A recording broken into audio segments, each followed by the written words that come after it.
Next level, leagues above the devil. Flying higher than they said I would, they label me a rebel. Bogota barely as dope as me. Success the only thing that give me dopamine. A legend, the only thing that I'm supposed to be. Everything's the only thing that's owed to me. Yeah, I want it all, my baby. I didn't come to watch, I came to ball, my baby.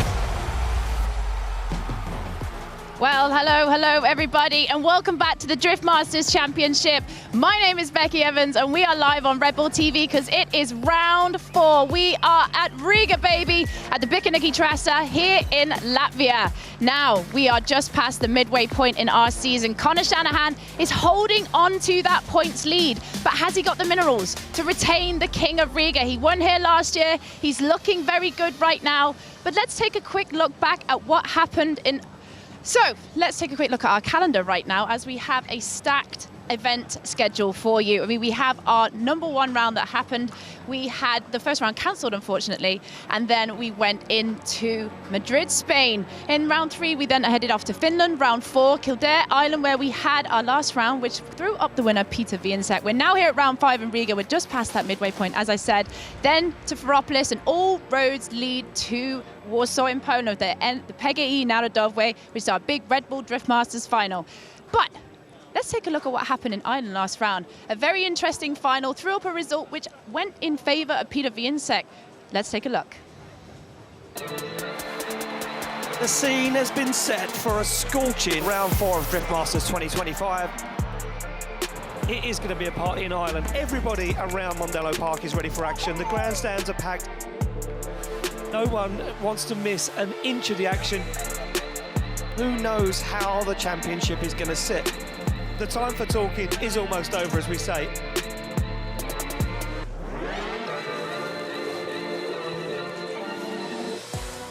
James Deane, the winner of this round last year, fortunately won't be on the top step, and it's going to have championship implications. I tried my best. I knew I had to chase hard. His car is really fast off the line. He had a little bit of a gap by the entry, and I just flicked it. I went to too much angle. Disappointed with the result. I really wanted to put the car on the podium this weekend, but it's motorsport. You know, you win some, you lose some. Kind of an oil smell in the burnout box. No warning, just boom. I think there's an extra hole in the NASCAR now. Terminal engine failure, unfortunately for Laurie Heinonen, means he's out of competition. Ladies and gentlemen, it's the boy we've all been waiting for. It is the final. Look at Connor Shanahan trying to punch through the door. These drivers putting everything on the line through every transition. Piotr Więcek punches through the smoke, wheel on wheel. Battle for the ages right here in Ireland. 2 incredible lead runs, 2 incredible chase runs. These 2 guys push harder than anyone else and both hungry for that top step on the podium. Gets 1 vote for a one more time. It's a one more time! This will be the final battle of round 4 in 2025, because after this we don't have any one more times. The decision has to be made right here, right now, after these 2 runs. Więcek pulls the visor down and he says, I have to get it done right here, right now. But this young man right here will try and stop him as he slots that Red Bull Toyota GT86 into gear and comes off the line. This is it for the final time this weekend. The battle begins as Więcek fires in. Shanahan goes closer than he did before. Now starts to look for the side of that Toyota Supra as he transitions bumper to bumper. They both get into outside zone 4. No mistakes this time for either guy as they fire through. Shanahan looks for the door. He creeps up the inside as the tail lights disappear from the back of that Supra. Shanahan goes for the door across the line. Well, I've got some bad news. Connor Shanahan has DB'd a tyre. It is absolute heartbreak. Connor Shanahan caused it himself. Więcek is not at fault for the incident, which means Shanahan out of competition. Peter would not want that to happen. He would have wanted a battle to the end. Wow, what a way to end round 4. High drama. Piotr Więcek gets the win and wins round 4 of Drift Masters 2025. Connor Shanahan takes 2nd step on the podium. It may seem like the worst result for him right now, but nevertheless, it is a massive points haul for that young man, and a man that still leads the championship after an incredible weekend in front of packed out grandstands here in Ireland. What an incredible round for Piotr Więcek there in Ireland at Mondello Park, one of his favourite tracks. But here we are back in Riga. I mean, back-to-back wins, 21 and 22. Peter, you know what it takes to win at Riga. Can you tell us yourself? It might sound simple, but yeah, it needs a lot of focus and definitely a lot of commitment, but it just sounds easy. It's never easy. It's always a new adventure, let's say, this track. This year we've been really struggling at the first practice session, and yesterday we just nailed it, the setup during our last practice run. So it was a busy weekend. Now it feels good, but you never can lose your focus, even if you feel like everything is okay. It's drifting, and you cannot forget about it. Obviously, you've built a new chassis because of the things that happened in Spain, but it looks to me like you've got this car dialed with a 95 in qualifying yesterday. Yeah, it feels good. It feels nice, but you know, hopefully the conditions gonna stay as they are, because the clouds are somewhere around the track, and now we can only cross our fingers. But overall, it feels good. We're just keeping the setup consistent and try to be repeatable, and simply that's the. Let's say, our story for the weekend. And I've got to ask you, what would it mean to you to be the King of Riga again? I don't know. To be honest, we just try always to push as hard as we can and to respect the track, because it's easy to sometimes push a bit hard, throw one wheel off the track and you're gone. So we try to respect the track, respect the opponent, and just focus on the next battle. Thank you so much, Peter. Good luck this weekend. Well, there is a question that we've asked all of our drivers this weekend. What would it mean to be the King of Riga? Check this out. I think for me, King of Riga is like the Daytona 500 of NASCAR. Like, it's the biggest race of the season, so you want to win it. Oh, it would mean the world. Like, we've been watching this race for so long now, so we've been trying hard every year, and this year we're back trying our best. It's the biggest dream, I think, of any driver. You want to be King of Riga because it's the scariest track in Europe. So if you can demand enough from yourself to win here, that's like you've proved not only you're the best, but like really top tier. And only the top tier drivers have ever won here. So you're part of that club. So it'd be an absolute dream. It would be the world for me, because it's the first time I was doing Drift Masters was here. So to be King of Riga one day has always been my dream. So I'm going to push really hard for it. It means to be the best, and it means to have the most performance car. Oh my God, Riga is a special place, so that would mean a world to me, pretty much. It would be a dream come true to win here in front of that amazing crowd and at that track, which is really high speed, dangerous, and it has everything drifters love. To be the King of Riga, I mean, it means everything for me, because it's the closest event to Estonia. It feels like home. There is most of the flags here are Estonians, so I try to make them proud. Oh, it'd mean the world to me to win in Riga. Riga is the only event that has its own title, and for my first victory to be in Riga would be a dream come true.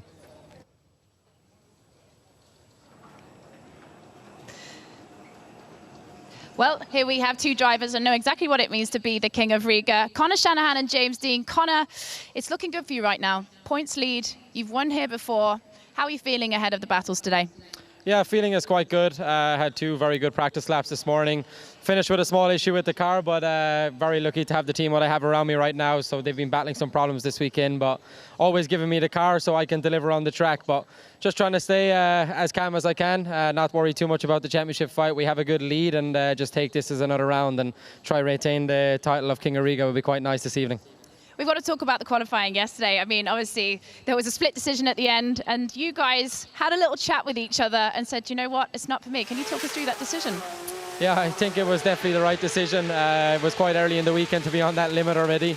I knew James was obviously going to push. I didn't have that much chase practice in practice, so was a little bit worried, to be honest, but obviously I know that I can trust James more than anybody else. I fired it in and tried to be as close as I could, but when we finished the battle, it was kind of a deep breath and thought, okay, we need to keep these cars for tomorrow, especially for me with the situation what I'm in right now. So I think me and James made the right decision, and we gave a taste of the action, what's going to come up today. Brilliant, Connor. Okay, James Deane, let's talk about your season so far. I mean, Mondello Park, here is a track that you know extremely well. It didn't necessarily go the way you wanted it to, but you said there was a lot of learnings from that. Yeah, definitely. When I drove the Ford Mustang at home in front of the home crowd, I was like, okay, right, this doesn't feel the way I'm quite used to. And we just worked in the car all weekend. My team were flat out. We tried new setups every single run. and by the end of it, we're actually in a good position, but I made a mistake then when it counted. So wasn't feeling the best after that, but since we got to Riga and we've had a weekend at Goodwood Festival of Speed in the Mustang too, it felt incredible there, and it feels awesome on this track. So I'm definitely ready to push. The car is working well, the team are working great, and just see what happens. I mean, yeah, absolutely. You found yourself with the qualifying showed how, and almost sitting in the top spot there with a 95 points. I mean, there was 3 of you giving 95 points yesterday. It looks to me like this track suits this car, but is it too early to tell yet? No, it definitely suits the car. Since early in practice, I felt like we're one of the faster cars out there, so that's a good thing. But you're playing with fire, because if you're too fast, you also have to chase the guy in front of you. So it's not a track where you can like lose a lot of momentum and keep the line in the right place. As soon as you start losing your momentum, you can't reach the next zone. So it's a fine balance of having like too much speed and not enough. And I feel like from practice and like in our showdown battles yesterday, we're in a good position. So we'll just try to continue on that path, and hopefully we can get this car close to the podium tonight. Absolutely brilliant. Well, good luck in your top 32 battle there, James. Guys, well, we've had a chat with our drivers. It's time to hand up to my kings of the commentary box, Ian Waddington and Jacob Gettings. It's going to be a big one, boys. Thank you very much, Becky. It certainly is going to be a big one here in Riga. Welcome, ladies and gentlemen, to round 5 of Drift Masters 2025. As Becky said, my name is Ian Waddington, and I'm joined alongside my good friend, Jacob Gettings. Jacob, yesterday was nothing short of a roller coaster here in Riga, and it was only qualifying, the formality to get into what we have today, which is our top 32, our main show. But now the pressure's on, the pressure cooker. Well, it was on yesterday, but today it's been cranked up to 100, as these guys now feel the heat and the pressure in the car to make it through to top 16 this afternoon, and to try and win that crown of Riga. Yeah, if yesterday was a preview, it is going to be an uphill battle for every one of these drivers. It is so tough to just nail everything this weekend. The judges are super tight on all of it, and that means that everybody's going to be pushing to the very, very end to make sure they can take home the win. They sure will, and this is how the weekend will look from today. Today we start off with 2 o'clock with top 32, and then at 5:20 p.m. local time we kick off our top 16 after our driver parade on the track in front of the packed out grandstand here in Riga. The sun is shining, no bad weather forecast, so no expectations from the weather. It's just all down to the drivers. Let's take a look though what our drivers have to do. Now this is what the battle rules are for our lead driver. Hit all the clipping zones, maintain consistent angle all the way through the circuit, and drive so the chase car can follow. That's what we're looking for. That's what we looked for yesterday, but this is what the chase driver has to do.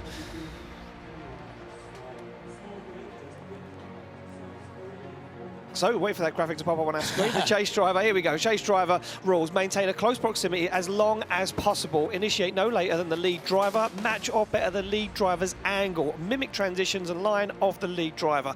And if that lead driver is on that perfect qualifying line that we looked for yesterday in qualifying, they should be able to nail it. But we're not judges, are we, Jacob? No, we're just not. mere commentators, mere drift fans.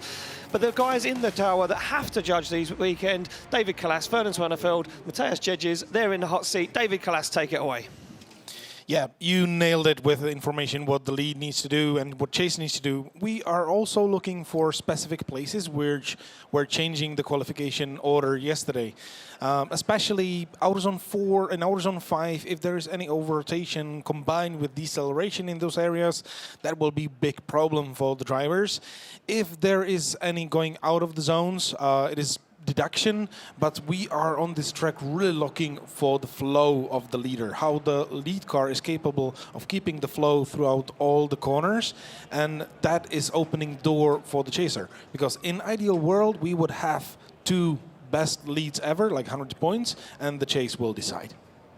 Thank you very much, David. Yes, look, it's easy to talk about it, but let's take a look at what it's like to do it inside the car and outside the car, because this weekend Red Bull have gone all out and give us a really fancy clip. So this is what it looks like coming off the line, 4th gear, flick that car to angle on initiation, stay in both rear wheels in that long first outside zone, then a nice transition here to that almost touch and go outside zone 2, then inside zone 3, picking it up and push the car very wide to outside zone 4, back across the circuit, creating a nice arc to this outside zone on the curb. Be careful not to hit it as you transition to the final outside outside zone. Don't tag the wall. Get on throttle nice and early after a small decel. Put the back bumper into the pocket. Rear wheels in the zone. Keep that angle consistent all the way across and across the line, and job done. We make it sound so simple. It isn't, especially today when there's two cars side by side at over 140 kilometers an hour on initiation.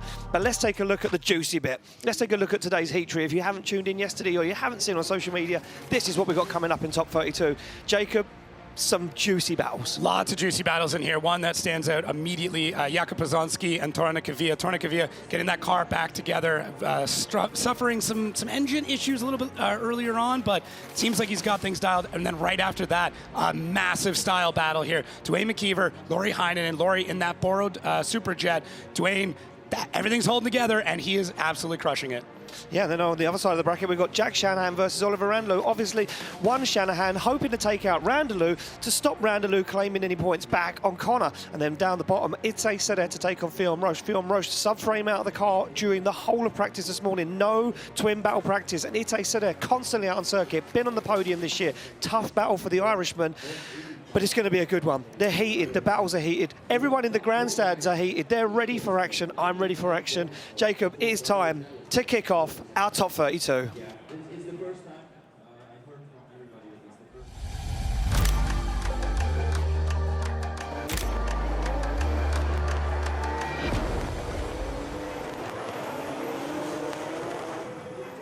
Well, here we go, back down to the beginning of the grid where it all starts for most of these drivers. And we've got the first battle on the line, ready to rock and roll. It will be our first place qualifier, Juha Rintanen, to take on the young Espen Rohde from Norway. A rookie this season in Drift Masters, gained that licence and now sits alongside a man synonymous in European drifting, a man that everybody looked up to for many, many years. And back this weekend, feeling on form, saying, we've made some changes to the car and it feels more comfortable than ever. We didn't see that yesterday in the qualifying showdown, but I was told earlier on that in practice he was absolutely flying. Yeah, I mean, we saw those cars settled, and we also saw Espen Rohde really pushing. Look at the intensity in his eyes. Yeah. He is out here to prove a point, to make a name, and, you know, keep that Norwegian heritage just pushing. Exactly that, yeah, that Norwegian heritage, you know, on his shoulders right now, but he has all the Finnish fans pushing him along. Does Juha Rintanen as they come off the line through the gears, as they slam into initiation, side by side, nice initiation from Juha Rintanen. But look at Espen Rohde on the door of Rintanen as they transition. He gets himself caught up on the inside.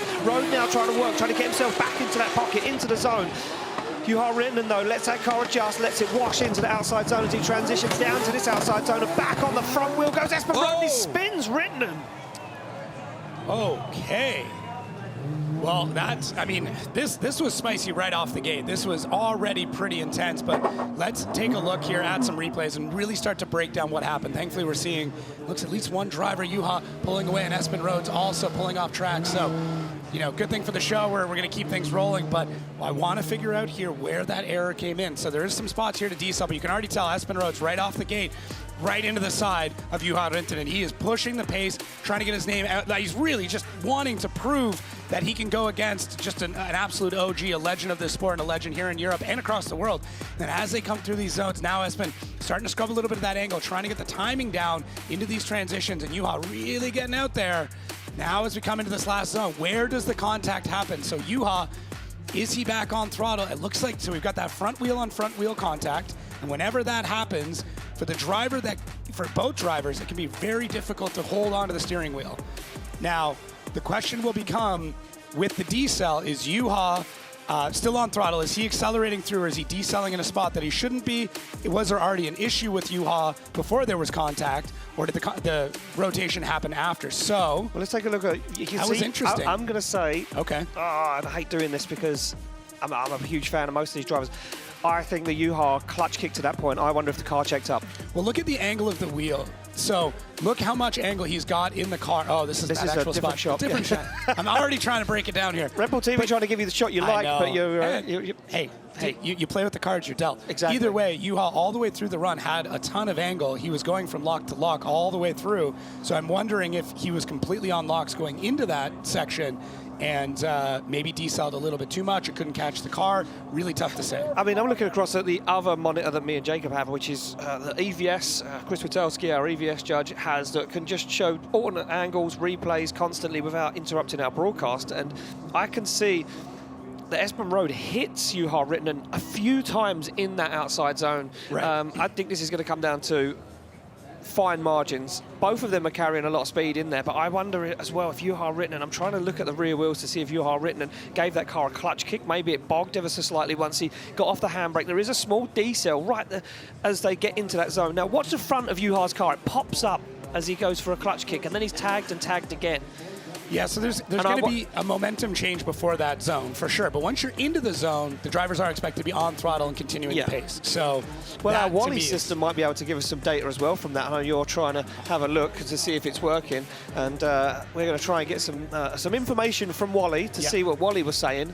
And when we talk about the Wally system, there is something that is... On the roof of the car. We spoke about it yesterday. They were flying off. Yeah. They were flying off the car. The guy's going too fast, apparently, now. It's getting wild. So, yeah, you can see there. It almost looks like Juha was starting to over-rotate, but it's one of those weird incidents where two different things are happening at the same time. You've got one car that might be over-rotating, while another car is coming in and closing the gap pretty quick. See, so... yeah. Well, we're going to find out, that's for sure, as the judges give us some information. And there we go. It's come across our head. Says Juha Rintanen deemed at fault as he was decelling in a full throttle zone after the decel. Okay. So Juha Rintanen, ladies and gentlemen, at fault. He won't be allowed any time to look at the car. Where Espen Rohde now, he can if he feels he needs to. And we're going to relay that information to Juha Rintanen, not the way he wanted this weekend to kick off our top qualifier from yesterday. You can see it. Watch this. I called it straight away. He comes through, the little decel, then he clutch kicks, and then that's when the first part of contact happens. Yeah. I think the car bogged at that point. We're going to see it. Watch this. He's going to transition through on the wall. And you're going to watch his left leg as he kicks the clutch after he transitions. Ready? It's on the handbrake. Decel. Perfect. Ready? No. And then he goes for another clutch kick. Ready? Ooh. Oh, maybe he didn't. I think he just floated out there. I don't think the car bit, So I bit was in, wrong so, as well. Hey, it's happened to me once. I don't mind calling myself out. It's fine. No, it looked like the front of the car popped up. Maybe that was the first point of contact. Yeah, it could be. It definitely could be. I know the judges are looking back on that as well to see. So either way, some crazy things going on there. And well, they're going to get even crazier. How about that? We're going to wait to find out what's going to go on with that battle as we go back down to the start line, where we're going to see David Spossop warming up his car. Now, he should be pulling up alongside the Polish superstar Paweł Korpelinski. Word from the paddock, Korpelinski is out of competition. No. So competition is out. Korpelinski is out, and now Spossop, a fellow Polishman, gets to do a buy run. So we know the rules of the buy run. He has to just initiate the first corner. He may opt to take a full run of the circuit, maybe to feel out the grip and see what goes on from there. What do you do? What do you do when that happens? I mean, for me, I want to use as much of that as I can. I would love to get that car out and understand what's going on when it comes to that. But, we're already getting a result up here, Ian. So right, so I'm hearing word here. So the decision's in for the first battle. Espen Rohde gets the win because Juha Rintanen was deemed at fault but didn't make it back to the start line within the 2-minute clock. So Juha Rintanen disqualified from competition after one run, and now Espen Rohde gets the win, advances through. This is a buy run between Korpelinski and David Spossop because Korpelinski, the car failed in practice, hasn't made it out for top 32. Now Spossop gets a buy. If you think that this is going to be the wildness already just done and dusted, forget it. It's going to get crazier. We're going to see David Spossop leave the line. As I say, he doesn't need to do a full run of the circuit. He just has to prove the car works. And by doing that, he just has to initiate the first corner, complete that first outside zone. And there we go. He's going to done that, and he shuts the car down, saves it. It's going to be a tough weekend for these cars. Jacob, things are getting wild. Getting wild. It's crazy. This is how we're kicking things off already. I mean, it's Riga always delivers, and sometimes it's with these crazy battles. Sometimes it's with deep dives into rule books. This event, looking back on the history of it, always has stories, and we're starting them off early. We're starting them off already early. Here we go. We're going to make it official. Slide him left for Spossop. He gets a win. Unfortunately, we won't see Paweł Korpelinski compete here in Riga, but we will see him in Germany at round 6. A man that's been on the podium multiple times there in Germany, a favourite of his. We go back to the start line to hopefully a clean-cut battle between two of the best in Europe. It's going to be Jason Banet to take on the Finnish driver Mika Keski-Korpi. You see both these guys have warmed their tyres as the smoke now starts to filter through the trees here in Riga, and they both pull to the line. Mika Keski-Korpi, the lower qualifier, asked by Jason Banet now to lead first. And this is something we talked about yesterday, yeah. where this track is so demanding on tires. Don't be surprised if you see the higher qualifier opting to chase first. Getting those fresh tires in the chase gives you a lot of options, a lot of room to play with it, as we see Mika Keski-Korpi getting the fist bump. James Deane spoke about it quite vocally and quite a lot, that this track is so tyre demanding that if you're in that lead position first and you have to run that perfect qualifying line, that there is no tyre left by the time you're in that last outside zone on your chase. So yeah, if you can chase first and maybe dial back on some of that wheel speed but still keep that lead car, could be a massive bonus. Here we go, off the line, it's going to be France's finest, Jason Banet, to chase down Mika Keski-Korpi as they hammer through the gears down towards the start line. Nice flick into initiation for Mika Keski-Korpi as he wanders a little bit in the outside zone. Jason Banet keeps in touch though, stays on that back bumper now, starts to lose some ground for the Finnish driver as he fires through the middle of the circuit. Big angle, full throttle, look at this from Mika Keski-Korpi. Jason Banet desperate to get himself back into the pocket as he fires onto the door of that BMW 2 Series, hammers the door of Keski-Korpi both in the wall across the line. All right, now we're into it. Now we're absolutely into it. That first clean run, I mean, we are cranking now. That was wild. The amount of speed coming off these drivers has been nuts. All the way through practice, the runs were incredible, and this is just an extension of that. Mika Keski-Korpi, so much speed through this entire thing, but Jason Banet not allowing him to really get away on a lot of these zones, and you can see Mika just trying. He is pushing every single little bit to get as much of a gap and use up as much of that tire right now, which we'll see how that ends up playing out through the rest of it. But yeah, I mean, Jason Banet slides back into that last outside zone, and really, it took him the entire run to battle back into where he needed to be to get that tandem. Now, what happens after this is Mika Keski-Korpi obviously using a lot of tire on that run. Yeah. Is he going to have enough to keep up? Jason Banet not as much because he was pretty far back. And you're pedaling the car, you know. Yeah. I'm talking about pedaling the car. I mean, you're using, I'd say 99 to 100% of throttle to keep up with some of these guys. But when you're in the chase position, you can make a dive. You can tuck the car up the inside where you can be off throttle for a few more moments than the lead car. The lead car has to be full throttle constantly throughout the track. And you can see Banet's car not making as much smoke. Yeah. Maybe outside zone 1, he's kind of keeping up with Keski-Korpi. But you can see on the transitions, he's pedaling the car, he's working it. He's trying to use his throttle input like ABS to gain traction to drive on the door of Mika Keski-Korpi. That's a good way of putting it. I'm going to tell you something though. Keski-Korpi's lead was absolutely bananas. It was brilliant. Yeah, it was great. I mean, he was crushing the zones. He had the speed, he had the angle, he had everything he needed to lay down an incredible run. Jason Banet having the 360 camera removed from the back of that Subaru BRZ, saying it weighs too much, take it off, I need to go fast, because he was super fast. Here we go, off the line. Look at this, Keski-Korpi already creeping. Looks like the Finnish driver already thinks that this one might be swinging his way as they come through the gears down. Frenchman Jason Banet flicks that BRZ in on angle, drops a wheel off the edge of the circuit. Dangerous place, but stays in it. And look at this from Keski-Korpi, aggressive on the transition. But he makes a mistake. He's all over the curbs. As Jason Banet now fires through in that lead position, looks for that outside zone, picks it up. Mika Keski-Korpi back in the zone, makes contact again. Another big hit from both of these guys, but they stay in it as Banet puts the back end of that BRZ to the wall and across the line. Love it when two warriors going head to head like that and no one's backing down. Even though you get that contact, you get that spicy run as we get that inboard view. Mika Keski-Korpi with a little bit of concern on his face, and rightfully so. So the judges do have a lot to think about here. Don't immediately jump to a conclusion being like, oh, because of that mistake. You do have to remember, on that original chase, Jason Banet was not really in that battle. He was way back. So, oh man, as we see the drivers getting out. So let's take a look off the go here. Jason Banet with that little waggle. And we see this a lot with these drivers. Really gets out to that first outside zone, dropping into some dirt, and Mika Keski-Korpi has to make that adjustment. You can see just on that handbrake, ready to make a micro adjustment, get the rear end of the car back in and around, and we can, right here is kind of where things get a little bit strange. Mika gets that good transition, but then gets back on. I think you got understeer. I think Mika Keski-Korpi got understeer. I think that's what happened. He was coming down with so much pace. Jason Banet maybe checked up a little bit on the outside zone. Okay. And as soon as he got on throttle, the car just kind of pushed forward, and that's why he ended up on all the curbs and couldn't get himself into it. He caught understeer there on that replay as well. Oh, and he hit him. Look at that. Snapped the steering wheel out of his hand. Yeah. And that's why we see damage on the back of Jason Banet's car as well. I see it as he was leaving the circuit. The rear wheel looked like it had some contact, some damage, but these two guys battling it out so hard. Yeah, it just show you what it means here in Riga to win. Well, and we're already looking at each other with that, like, We're in top 32. We're seeing how these battles are going. The attrition is going to be, can anybody keep the energy going through this entire survive? event? Yeah. Can they survive? Can the cars survive? Can the drivers keep their cool? Look at that. I'm looking at 2 screens here.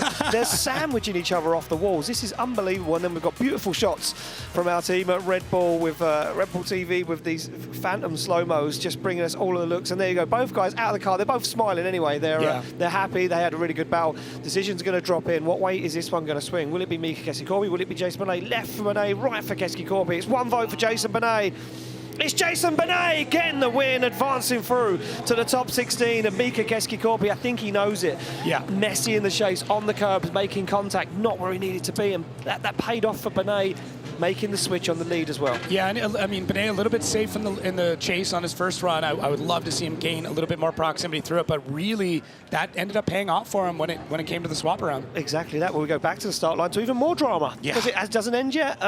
We're sitting on the line with Nikolass Bertāns. There should be a Nasser Al-Habali alongside him. Apparently, gearbox issues for Nasser Al-Habali, and he's bowed out of top 32 competition, which means Nikolass Bertāns now in this new carbon Kevlar BMW Eurofire has to just complete a buy run, which again, I'll state it again, just initiate, drift the first corner, and then you can shut the car down. Some drivers might opt to use the whole circuit, but the way things are going today, I think most guys are just going to initiate, do the first corner and shut the car down. And rightfully so. Not Nik Nak. Not Nik Nak. Well, I mean, maybe after that drop of a wheel on outside zone 1, he might want to fill the rest of the track out.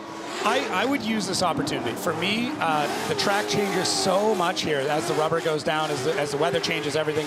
Why not put that lap down? Because the other part is we do have a break after top 32. There's an extended amount of time, especially being an early driver. You're not going to be back on that track again for, what, a couple hours? Yeah. So let's throw it in and see. Look at this. So off the bat, and just starts to get that around, pushing a bit wide. Car washes quite a lot there, yeah. Yeah, and that's not a spot where it normally happens. Normally earlier in the run where you see that wheel dip. The way this car moves in transition is so fascinating, though, and this is me, my nerd hat coming on pretty heavily. Any of the BMWs have such a unique way of kind of transitioning from one side to the other, and the way that Nikolass has adapted and really put up with this vehicle, because this is one of a former world-class, one of the most aggressive drivers to ever do the sport, and now he's in that same vehicle and changed things up a little bit. Still aggressive. Oh, look at this, Nasser Al-Habali down there for the decision, and Nikolass Bertāns does get the win. And look at that, Nasser Al-Habali down on the grid just to congratulate Bertans and saying, well done, take it through, get on the podium at your home event. And it's just class to do that. And this also shows, too, this is one of those, teams need to win this with the drivers, where mechanical issues, you gotta get across the line, gotta make it to the line. You gotta make it to the line. Yeah, here we go. Back on the line though with James Deane now to take on Finland's finest Juha Poytalaakso. As James Deane, I guess the 2 OGs, an OG of Irish drifting and an OG of Finnish drifting, go head-to-head here in Riga. Not the first or the last time they would have been head-to-head here at this circuit. As James Deane looks like he's in the zone, the head nodding, ready to go. As Juha absolutely focused, little thumbs up to the camera, stares down the circuit, slams that car into gear, he presses the button to get the anti-lag popping. As 2JZ sings underneath the bonnet of that BMW. The V8 rumbles from that Mustang RTI Spec 5 DM, and it's all over and in the zone as James Deane fires down. Look at that from Juha though, now starts to gain that lost little bit of ground on run-up as he loses more ground now from the centre of the circuit. Deane on that nice wide line as he puts foot to floor, transitions back, looks for the outside zone. Perfect line from James Deane. Juha gets into the zone, finds the side of that Mustang, and now starts to apply the pressure. That car is so fast. The TV does not do it justice how fast that Mustang is. It's absolutely incredible. And I mean, for Juha, he did what he needed to do. He didn't panic. I mean, when you start to see that giant blue car leave your sights, for me, Juha did a really good job he did cut some line there in that first outside zone, but he didn't straighten out. He didn't do anything crazy. He didn't dive, didn't make it look like he's going all over the place. And that really is what needs to happen, because if there is an issue on the other side of things, at least you got through that run, you completed it in the chase. And then once it came to the last and final outside zone, Juha Poytalaakso got into the pocket, got into the side of James Deane, showed that he can, but this track is incredibly, incredibly quick all the way through. So just trying to keep up is, that's going to be one of the toughest things that you're going to have to do against this RTR. Yeah, I mean, look, ultimate torque, ultimate grip, the whole thing. That Mustang RTR just lays it down, and James Deane now absolutely dialed into driving that car, from driving it in Formula Drift in America to driving it in Europe. He's getting so much seat time now that man is becoming one with that chassis, and I tell you what, he's going to be a tough man next season in both championships to even compare to. Get out of my head, man. I'm thinking the same thing. Am I in there? Yeah, you're rent-free in my head right now.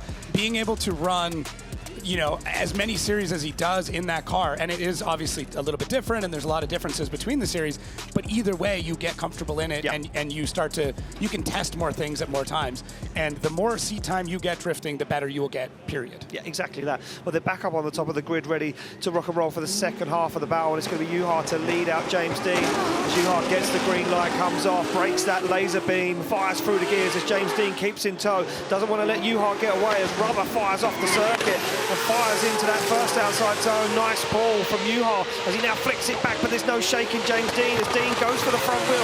Beautiful chase so far from the Irishman as Juha Poytalaakso fires into that outside zone, looks for the transition. Deane is with him though. Now Deane loses some ground, tries to get back into the pocket, starts to drive away, does Juha, as Deane fires it on the door across the line. Yeah, Juha Poytalaakso did what he needed to do on that swap of the lead. Didn't freak out, didn't panic, still put down a solid lead run and hope that there was some sort of error force between James Deane, because there's a couple of interesting things too, because they have two very different driving styles, especially now. Juha Poytalaakso's transitions aren't as snappy as what you're seeing in the Mustang, and when you have these smoother transitions, a car that naturally wants to snap, like the RTR, you're forcing that driver to do something that they don't normally do, or that car doesn't normally do. So you get a kind of a battle of two styles, but when you're going up against James Deane, who can just change whatever he needs to change to be, you know, another perfect contender. Oh, look at that little bit of a squint as he tucks into the pocket there. That like, ooh, because you're punching through the smoke, and you gotta hope that other car is right where you think it is. But yeah, Juha, really good lead run.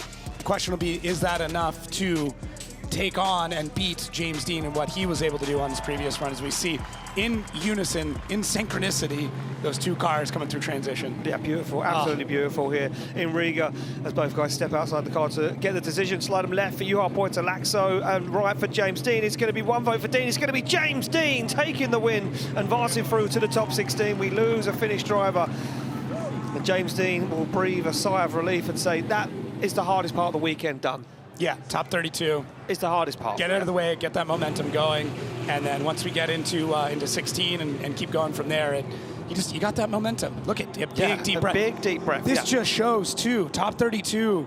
You know, James with the record he's got, it's not easy. It's not easy. No, a lot of drivers say that top 32 is the hardest battle of the day, of the weekend, because once you make it through that, it kind of gets easier. Yeah. Because you're in the show, it's safe. We go back to the line. It's going to be Torane Kavia to take on Jakub Pashkonski. Pashkonski opting, well, being told by Kavia to lead first. Now look, Kavia overnight pulled the engine apart. There was a stripped thread in the cylinder block. They changed the bolt, they put a new head gasket on it, but the radiator was also damaged, so they built a radiator overnight. The team worked till 7 a.m. Wow. to make sure that Kavia would be out. He said the car is 95%. It's not 100, but he's going to go for it anyway because he loves Riga and he wants to be crowned the king of Riga. Now he's asked Pashkonski the question, what have you got in that lead position, as he fires in. Kavia looks down the side of that white GR86. They flick through, both up onto the curb as they fire in now. Inside zone collected, nice and wide as Kavia goes for the big transition. Known for that wild style as they both wobble a little bit. Oh! And contact as Pascoli has to shut it down. Okay, and really for Kavia in the chase, not having to finish out that run, but still choosing to do so. All right, let's see what we can see here from the inboard. Soft on that clutch. I think the car's shut out. Oh no, it's still running. All right, so right off the go, and we'll get back to whatever happened there with Jakub, but Torane Kavia in it, just pushing and pushing all the way through this nice smooth transition from Jakub, and then I really want to see on this import if we can tell if sometimes you can see signs of them fighting something in the car. It doesn't look like it. So maybe whatever created that issue, whatever created that shutdown was something very, very sudden. It almost looked like something came out of the back there for a second. You caught that, huh? It looked like something come out from the side of the car. And in transition, that was it. Good job for Torane Kavia for not absolutely binning it into the back of Jakub Przygonski. Right there. Just in transition, the car did not. It just completely shut down. So tough to say. you know, even when we went back to those inboards, he was kind of looking down at the pedals, maybe looking at the gauges. And yeah, Tor just avoiding that contact, as we can see the heat, the ripples of heat coming off the track. The cars, the track, everything right now in Riga is hot. Well, look at this. Pashkonski's making his way back to the start line now. Is there an issue with the car? Did he maybe miss shift, which I know we've spoke about before? It is possible to do with a sequential gearbox. We have heard of many drivers saying, "Yep, I broke the gearbox through miss shifting." Kavia pulls to the line and says, "Well, my car works, and it looks like I've already got 1 foot in the top 16." Now, start line Marshal Marcin goes over there to talk to the Polishman, Jakub Pashkonski, to find out what's going on, and the visor's open, and I mean, the car's still running. And I see some head shakes, I see some nods. I'm not sure what's going on. Well, there we go. We're going to find out. We will find out, and we'll let you know as soon as we know. They're back on the line, ready to rock and roll. It's going to be Torani Kavia now to lead out Jakub Pashkonski. Wow, I'm hearing some revs. Oh, so there we go. Apparently, he doesn't know what happened. The car shut down, lost power, then carried on going again. So we have no idea what happened, and nor does Jakub Pashkonski. Well, now he's in a chase position. He's come off the line, ready to rock and roll as Kavia slams through the gears and flicks that car from left to right. Now, big initiation. Kavia's going for it. Oh, but he wanders and wavers in the outside zone. Maybe he knows he doesn't need to go 110%. Pashkonski trying to do everything he can to keep up with the Norwegian sledgehammer as they fire through. Onto the back bumper goes Pashkonski, pushing super hard, trying to force an error here from the Norwegian as he gets into the outside zone. Pashkonski on the door, no issues this time. They go wheel to wheel, door to door across the line. Oh, man, and amazing run for both these drivers, and it's so frustrating for Pashkonski, who had that incredible chase and what could have been if that car kept together. And there's millions of parts and connections and different things that could go wrong. So anything that we're guessing at this point is a complete shot in the dark. But let's take a look here at Torani Kavia coming out of that zone just a touch early through the middle, but able to rein things back in. And then through the rest of these zones, look at the amount of smoke barreling off the side of that beautiful pink car. And there's our import for Jakub, who I don't know what goes through your head with that. Do you just go all the way in? Do you worry that maybe something's going to shut down again? Like, you're going to be shaken just a touch, but I didn't see it from the outside. It looked like that car was absolutely perfect for the rest of the run. So hopefully the team able to go back, figure out what happened, diagnose it, and we really hopefully never see it again. But for Torani Kavia, he is out there, full confidence in that engine, and he is ready to party. I think for Pashkonski, there's nothing to lose. Yeah, you go. You fire the car in and you hope for the best. I mean, look, you're in the chase position as well, so if you do have an issue and you shut the car down, you know, you're not going to affect Torani Kavia. You're not going to put him in a situation where you're going to cause a crash. Both guys are out of the car, and Pashkonski looks a little dejected, and what could have been, maybe, as he watched Torani Kavia put it down. An incredible lead line side of left for Kavia, right for Pashkonski. There's only one way this can go, and it's going to be Torani Kavia, ladies and gentlemen, getting the win, advancing through to the top 16, and we lose Jakub Pashkonski. And look at that, Kavia. That in its own right is reward for the hard work of the team last night. Yeah, and also just kind of knowing Tor, he would have wanted that to go all the way. Yes. He's one of the, I mean, really everybody here, but Tor is so competitive. But on a weekend like this weekend, you will take a rub of the green, some Irish luck, any luck. He would have been going around the paddock trying to soak it all up from everyone because he needed it. We go back on the line to a very interesting battle. This one, Dwayne McKeever, the heartbreak story of 2025, engine failures after engine failures. Now we go to the other side of the line where we see Laurie Heinonen, who's had engine failure on engine failure, a man that was coming back in 2025 to defend a championship, but it hasn't happened for him. Now he sits alongside a man who is determined this weekend to get the job done, to win an event, to win the King of Riga. Well, here we go, on the line, ready to go. McKeever opts to lead first. Laurie Heinonen in that borrowed car from Drift Games as they fire down into the gears as McKeever fires it in. Perfect lead line so far, but look at this from Laurie Heinonen, not scared to put that carbon Kevlar A90 Supra on the door. Oh! Wow, big accident. Big accident.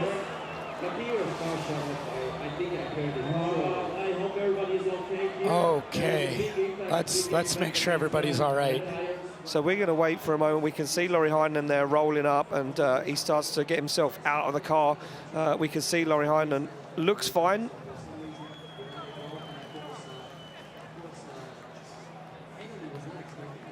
So we are going to wait for just a few moments to make sure Dwayne McKeever's okay. We're going to get our track staff over there to make sure that the Northern Irishman's fine. You can see our staff already here. Incredible staff at the Bikernieki Trace in Latvia. McKeever out of the car and dejected. Look at this. Can't believe it. Throws the helmet inside the car and shakes his head. And it's been a year for Dwayne McKeever to completely forget about. And this, coming into this season, this was it. This was what he was hoping to be, that big championship run, and everything was in it. So, taking a look, just both guys charging hard. I mean, yeah, totally. Laurie Heinonen straight over there, and we know Laurie Heinonen personally behind the scenes. We get to spend a lot of time with this travelling circus for 7 events of the year all around Europe, and these guys are so nice, super chilled and very friendly. You know, when the helmet goes down, it is battle. But let's take a look back at what happened. I know that you've been talking to the judges, Jacob. I wonder if I feel what the judges are saying. Yeah, and I can see it. And did you speak to the judges just then? I was getting some word on telemetry. 88 kilometers an hour at contact. So that is, and then to go to 0. I'll tell you what I see. I see Dwayne McKeever off throttle for quite a long amount of time. And, interesting. And as he went over to speak to Laurie Heinonen, he said to Laurie Heinonen, "That's all my fault." Oh, wow. So let's see as they come through. So I wonder.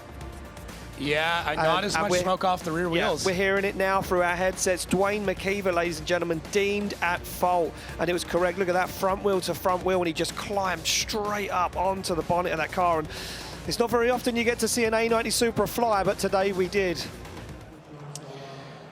Oh, man. Right, so we're going to fire it down onto the grid. Becky is with Dwayne McKeever. Becky, what is happening here this weekend in Riga? Because it is bananas. Yes, absolutely, guys. The first thing that you need to know is that both drivers are okay. I'm just having a chat with Dwayne here, and Dwayne, the look on your face, it's palpable the way you feel right now. You said to me just then, the car cut out. Can you tell everybody at home what happened? It just come through the corner as hard as it could, full throttle, and car lost all power. And obviously with Laurie being so close behind me, once he touched me, he sent me into the wall. Not his fault, not at all, but this is just not my year. I've tried so hard, I'm gutted with myself, I nearly cried at the minute. I can understand this, but you've worked so hard and your team has worked so hard to always get a car back on the track for you, and you've had incredible support from sponsors, friends, family. But Dwayne, do you know what? You're an incredible driver, and unfortunately this is drifting. We all know the game. Thank you so much for this weekend, and we hope you get it all fixed, okay? Thank you. Guys, there you have it. Both drivers are okay. It is gutting. It certainly is, Becky, and a very hard interview for yourself to do down there on the grid with Dwayne McKeever dejected. Yeah, look, I kind of called it. You could see, look at this, he's off throttle there, and you can see the wheels slowing down. And Laurie Heinonen at that point, full throttle, trying to gain more wheel speed through that zone, knowing that he has to push the car right to the edge of the limit. He goes for a big dive as well. Look at this. They're both on a really good line.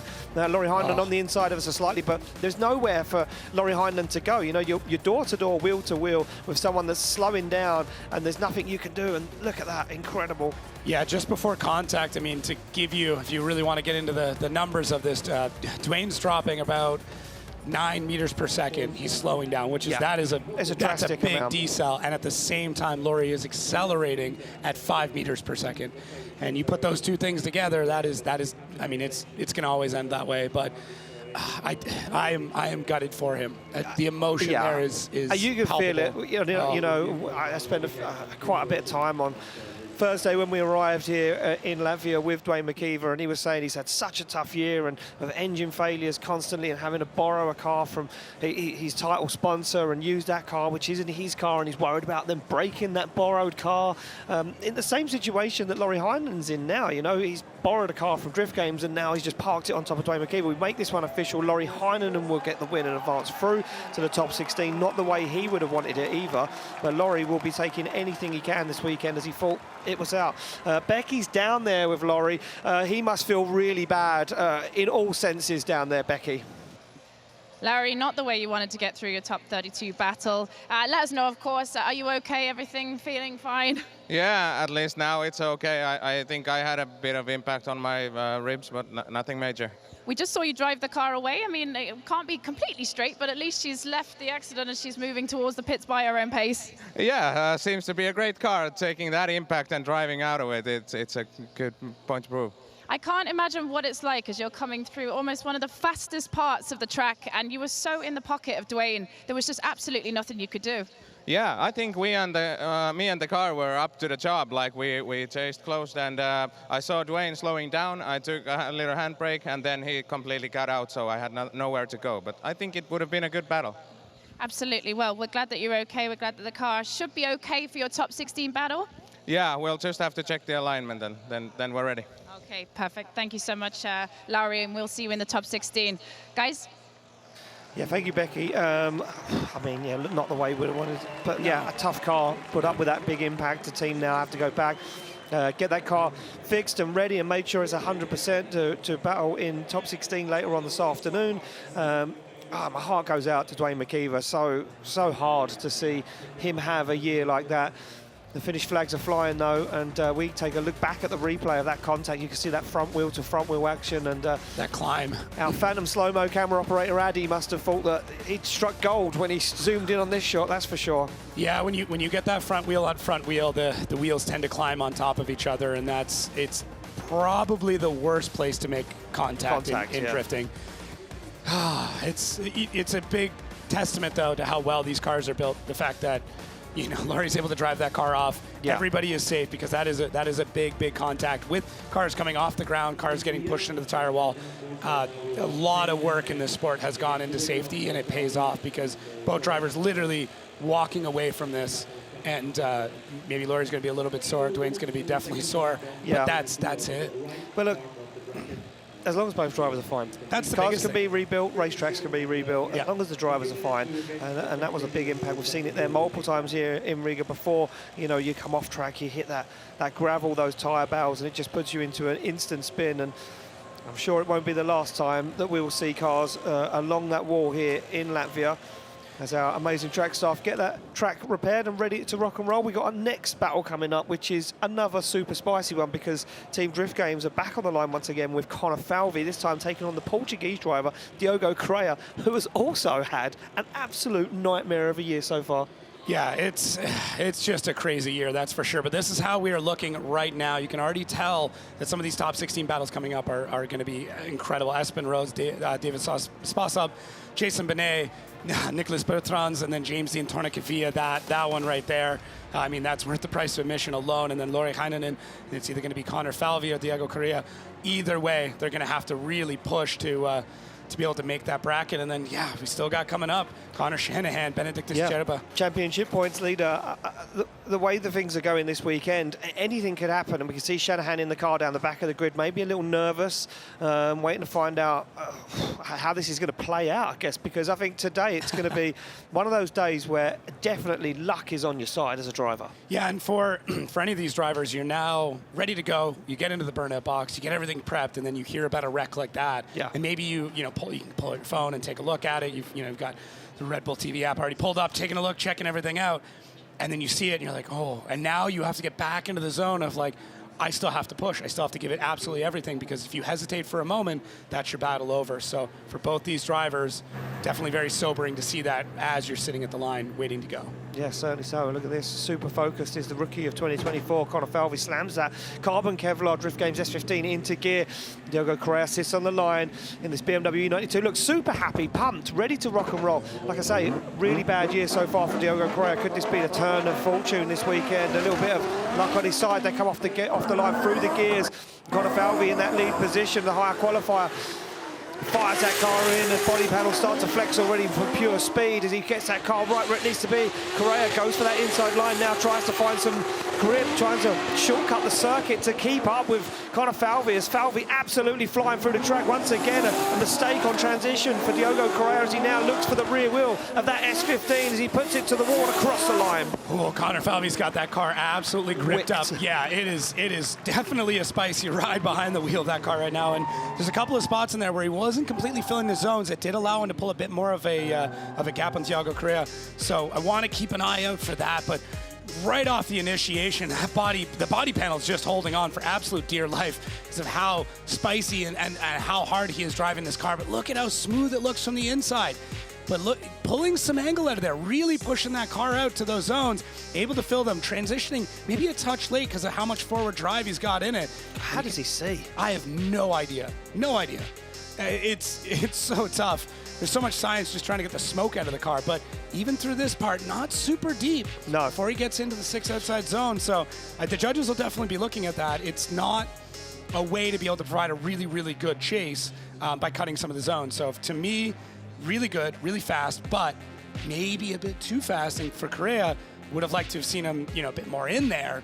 But it's kind of that give and take.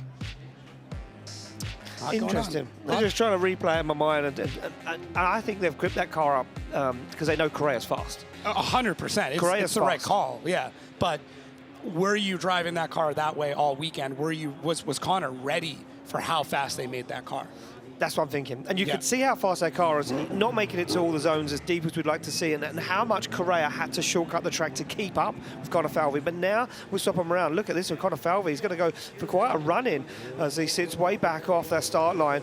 Correia given the thumbs up. Both drivers slam the cars into gear, and off the line they come as Correia works his way through the gears in that BMW E92. 1,000 horsepower screaming from both these guys, body panels flying as they initiate, and look at this from Correia, drops out of the outside zone, has to get back into it again as he flicks it to angle. There's no shaking. Connor Falvey's tucked up on the inside. They go nice and wide through the centre of the circuit. Bumper to bumper transition. Falvey wants this one, and he's taking it to the wall. He's taking it to the door. Contact again.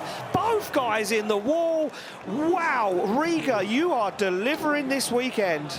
This is, everybody has to push. Absolutely everybody has to drive at 10 tenths, and now we're seeing them at 11 tenths. We're seeing them go past the point where they're comfortable to try and get into this, and there's so much going on in this run, and even right off the bat, it already looked hectic. It was one of those, as soon as I saw them come off the line, I went, oh, this is going to be interesting because they're both going like crazy. Is that a drive shaft? That's the prop shaft on Diogo Correia's car. The prop shaft has snapped with the contact. Well, okay, so did it snap with the contact or did it snap before the contact? Because coming into that zone, it was really interesting. Either way, that was a nasty, nasty hit, and those concrete blocks do not like to move at all. Both drivers, Connor Falvey, absolutely upset. Visibly upset. You can see I mean, look, I'm not going to jump to any conclusions at the moment because I'm kind of got one eye on one monitor and one eye on the other.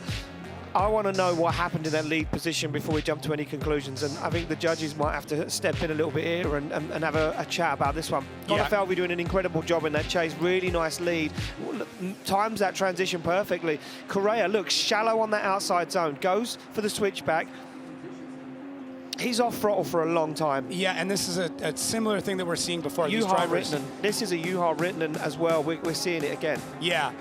And he comes in with kind of some shallow angle, has to transition pretty late.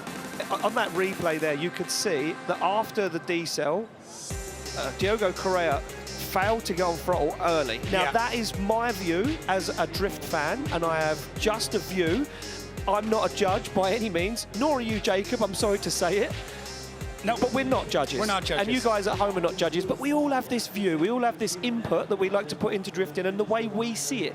And that is what our judges do. But there's 3 of them, and together their conclusion gives us a result. I hear you. I could also see arguments in the other direction as well. Where 100%. Yeah, where Diego's too much aggression. In. Yeah, too much aggression. What that closing speed looks like. Was the decel done before? Did Correia get on throttle at the correct time? Was there maybe a mechanical before? And that's... So there's a lot that can happen. Was dropping that outside zone and the going into that last outside zone, was that the fault? Yeah. Everything comes in as a factor as we see our track staff. I mean, these guys are going to need a pay rise. This is I mean, some of the hardest working people, if not the hardest working people this weekend in the first half of top 32 as well. Yeah, we're halfway through. We're halfway through a top 32. Is there going to be any cars left to compete if we keep going at this rate? So. And look at this, Connor Falvey visibly upset, and you can see you know, such a nice young man, and I think he feels so bad that Diogo Correia's car is now has damage. And we've got a decision. We're going to slide it left for Correia, right for Falvey. It's going to be 1 vote for Falvey. It's going to be Connor Falvey taking the win and advancing through to the top 16. David Nikolass, we have to come to you because, well, this has been a roller coaster. Yeah, if you look on that critical point, you can see that Connor was not on ideal line coming to outer zone 6. However, Diogo was slowing down at outer zone 5, which we did not want it to see. And then when he did the transition, he was still slowing down even after the deceleration. And then the contact happened. So Falvey tried to do his best to avoid that contact, but it was inevitable, and unfortunately it happened, and it was quite a hard impact, but we needed to give the win to Connor Falvey. Well, thank you very much, David. A tough weekend for our judges in the tower this weekend, and as I say, David Nikolass, our main speaking judge there. Next to him we have Vernon Zwaneveld, and we have Matthias Jedges, and our EVS judge Chris Poytalaakso down there on the end. Those guys have been put through their paces, Jacob. I wouldn't want to know what they're thinking. We're going to go down to Becky. She's with Diogo Correia. We know he's okay, Becky, but he must be heartbroken again. Yes, Diogo, not how you wanted top 32 to land up. I mean, you're okay, but after Mondello, heartbreak again. What's going on this season? Yes, this season, not my season. I'm prepared, car broken. Now this race, car perfect. Amazing Riga, because this race is my first race in Drift Masters. I love Riga. My mom, the drift, it's Eileen. I love this, but car don't like me. Can you tell us from your point of view inside the car what happened? Sometimes the touch, I'm input the gear, the broken drive shaft. Yeah. One of those. Yeah. Shit. I understand, Diego. Sorry, guys, they're on the live stream. But we get it. We get it. We're glad that you're okay, and I'm sure you'll come back stronger in Germany. Yeah, I'm back strong in the podium. 100%, guys. Back to you. Thank you very much, Becky. Yeah, look at this on board from Connor Falvey in the smoke. Oh, it appears through the smoke, and there's a look. That shows you how hard that hit was. Again, on 2 wheels, and then the front end of the car hits the wall, and it takes Falvey a moment there to really process what's happened. And I think Falvey thought he was at fault. Yeah, and you could see that. Look, he shakes his head. You don't know in the moment. You don't know in the moment. Yeah. You don't know what way it's going to go, because, you know, he's burst through the smoke, and you can see what it means as he puts his hands on his head, and he's, you know, visibly upset and dejected. You see Diogo Correia make his way off the track. Tough one for these guys, a tough weekend for everyone here. We're going to keep the action moving on, though, after we've cleaned up that section of the track. Diogo Correia will be back for Germany, as he said, and the car doesn't like him this year. Well, yeah, I'm sure it's not super happy with him. That's for sure.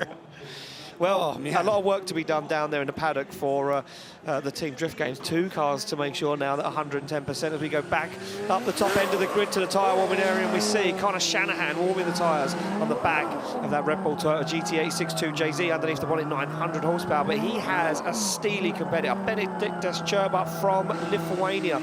Warms the tyres on that E92, the Cirba fighter, as he likes to call it. I like that. And, I mean, the way this weekend's going, yeah, you couldn't have put a bet on anything. No, it's there is no way you would be able to predict any of this happening. That's for sure. No way. So there we go. Our start line marshal Marcin going to walk around, have a check of the cars, make sure everybody is all good to go, safe for flight. Yep, it's clear for clear takeoff. to take off.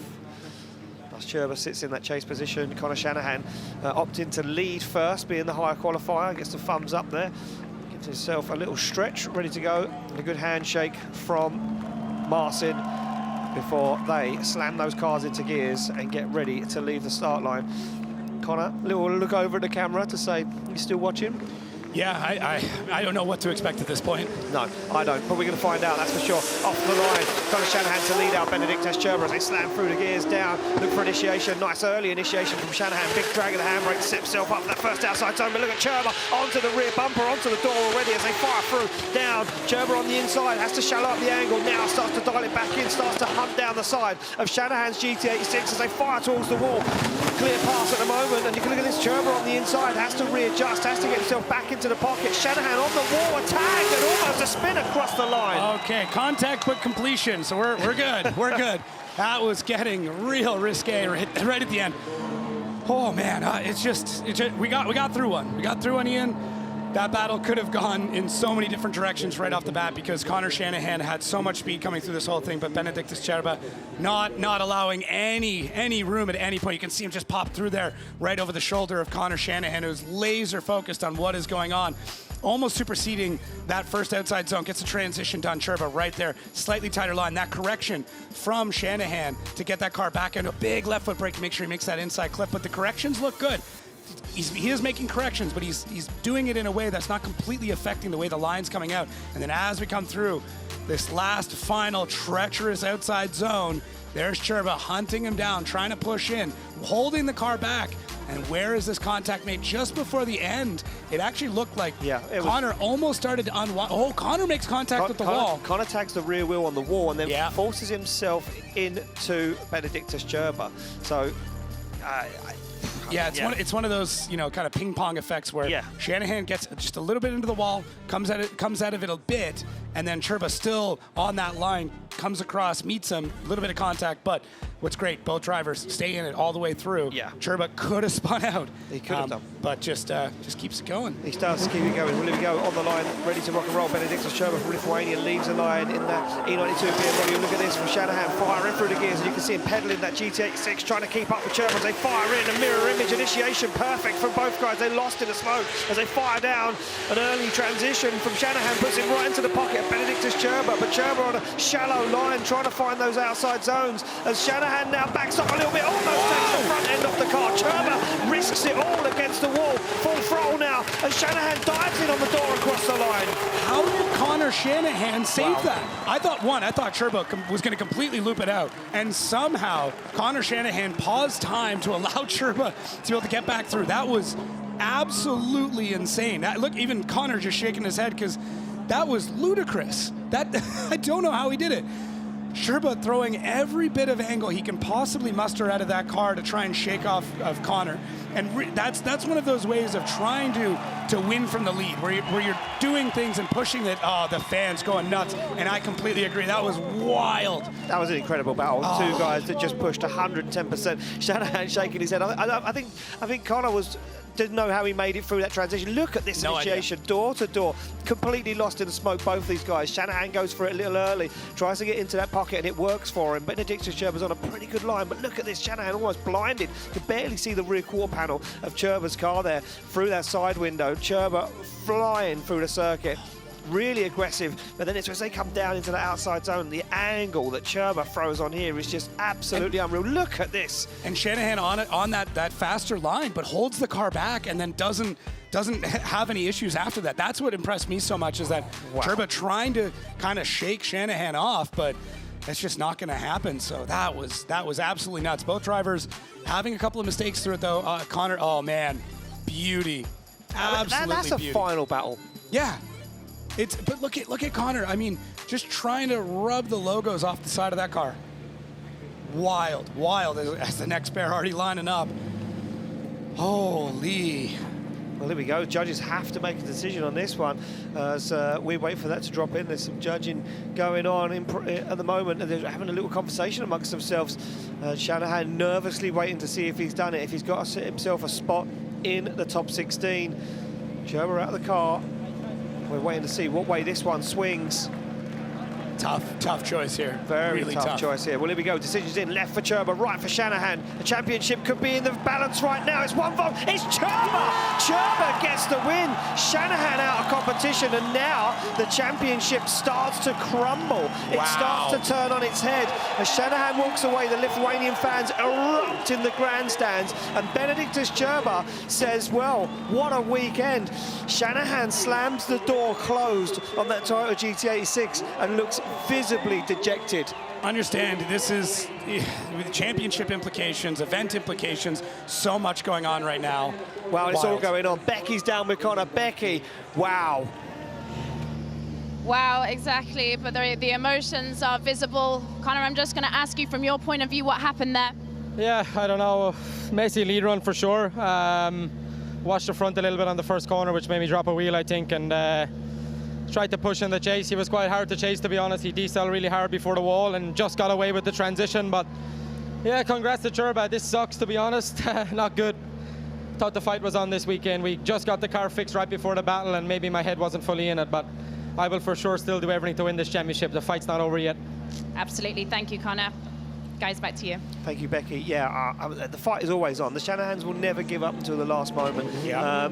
But you can see what it means there for that championship, and big championship implications happening right now. And I mean, so many guys in and out and upside down. And well, here we go, back on the line, no stopping with top 32 still rolling through. Zacharil to take on Kevin Pascoli, and Zacharil, the higher qualifying, opting to chase first, asking Kevin Pascoli, you lead me out. That's what he wants to know. You use the tyres first. As Pascoli slams the visor closed, shake over the head from the Hungarian driver.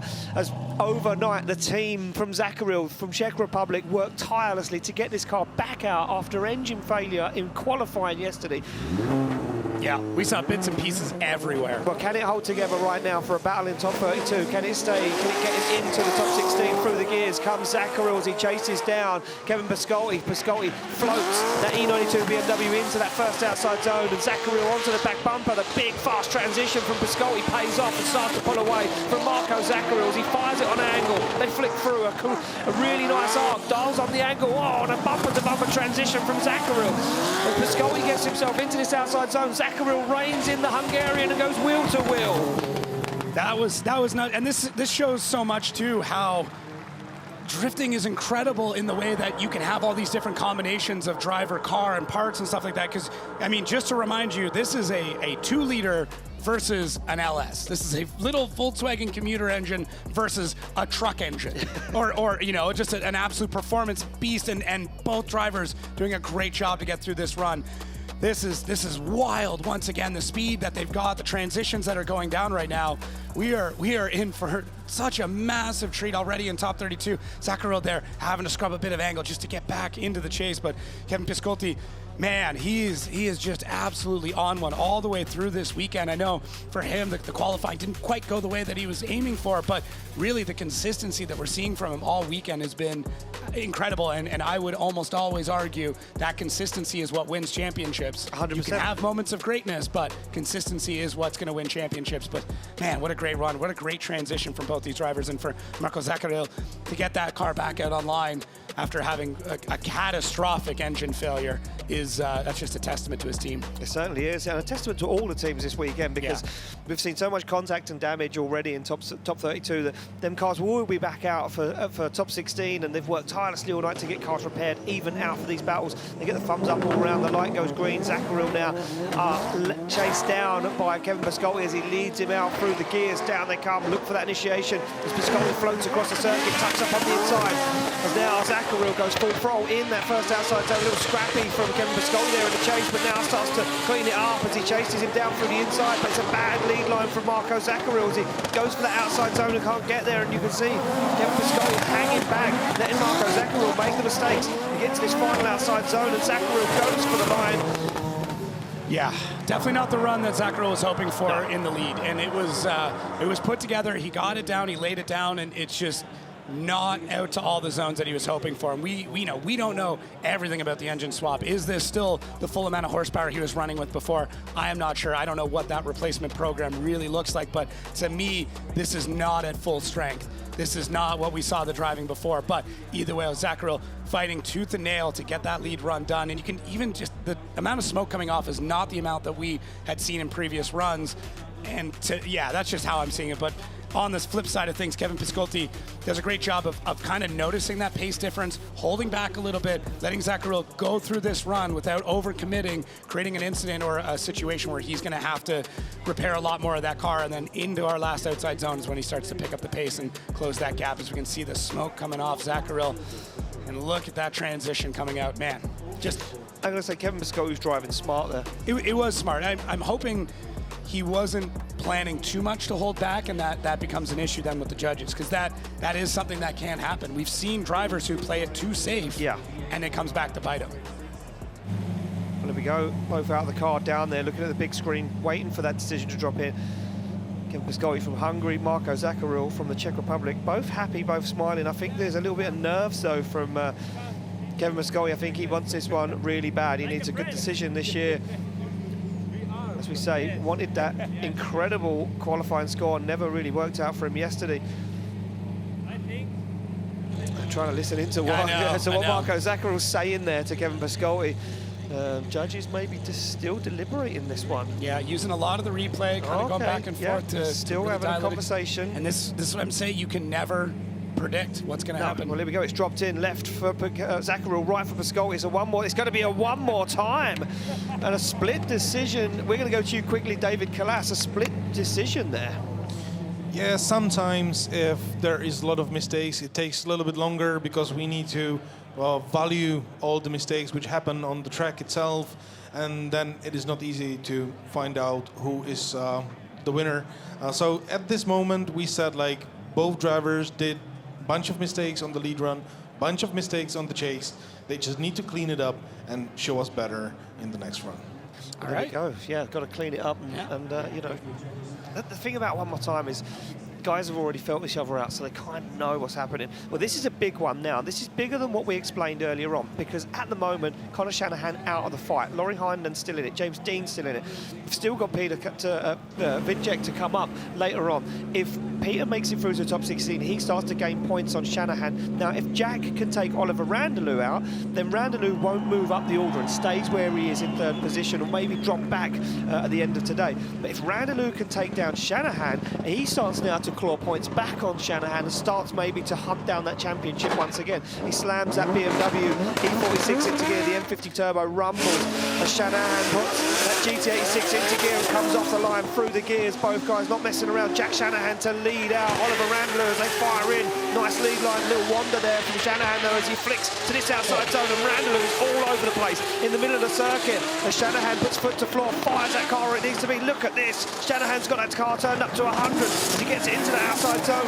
Oliver Randalou can't hang with the Irishman as he now goes for the front wheel, goes for the door, but it could be too much too late. Wow, I don't. Did you see in that transition? It almost looked like there might have been contact with Randalou really trying to get back into the chase. Into the chase, yeah. Yeah, so I'm really excited to see that back again. But oh my gosh, Jack Shanahan, this is only top 32, dude. If you're gonna keep pushing the pace like this throughout the entire run, I don't know what is gonna be left of that car, but for Oliver Randalou, just kind of became a bit of a front seat or front row to the Jack Shanahan show all the way through. The speed and pace, and Oliver Randalou having to try and figure out how to cut through. I do like cutting a bit on those transitions to try and dive back in, but really not able to bring that fight at any point in time. That is rare for Oliver Randalou. He's an incredible chase driver, but Jack Shanahan out front with just an incredible amount of pace. So tough to keep up with. Very tough to keep up with. I'll tell you what, Oliver Randalou looked like he had front row seats and a bucket full of popcorn there, because he was just watching Jack Shanahan lay down an incredible lead line at full throttle with that car turned up to 11. And Randalou didn't really have an answer. Yeah, as you say, on that transition, almost contact as they got into that final outside zone. Look at this. Pull back up onto the line. Shanahan sits in that chase position. Randalou from Estonia to lead out Jack Shanahan.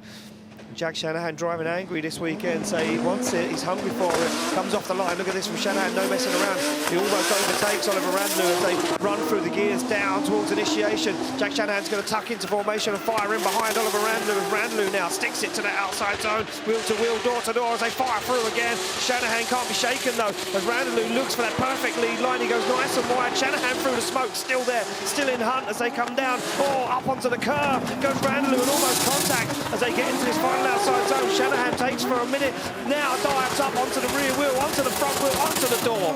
Yeah, I was kind of concerned about this one because of the pace of Jack Shanahan and Randalou obviously not driving with the same speed. Could Jack keep himself calm? Can he hold things back without creating some sort of incident? It came close, but Randaloo really not collecting everything together. A little bit all over the place, catching some curb, not a ton of speed through a lot of the zones, whereas Jack doing whatever he could just to hold back that car, because he is on it right now. He is driving angry. He is whatever is happening with Jack and in his head right now, it is pushing him to be just an aggressive driver.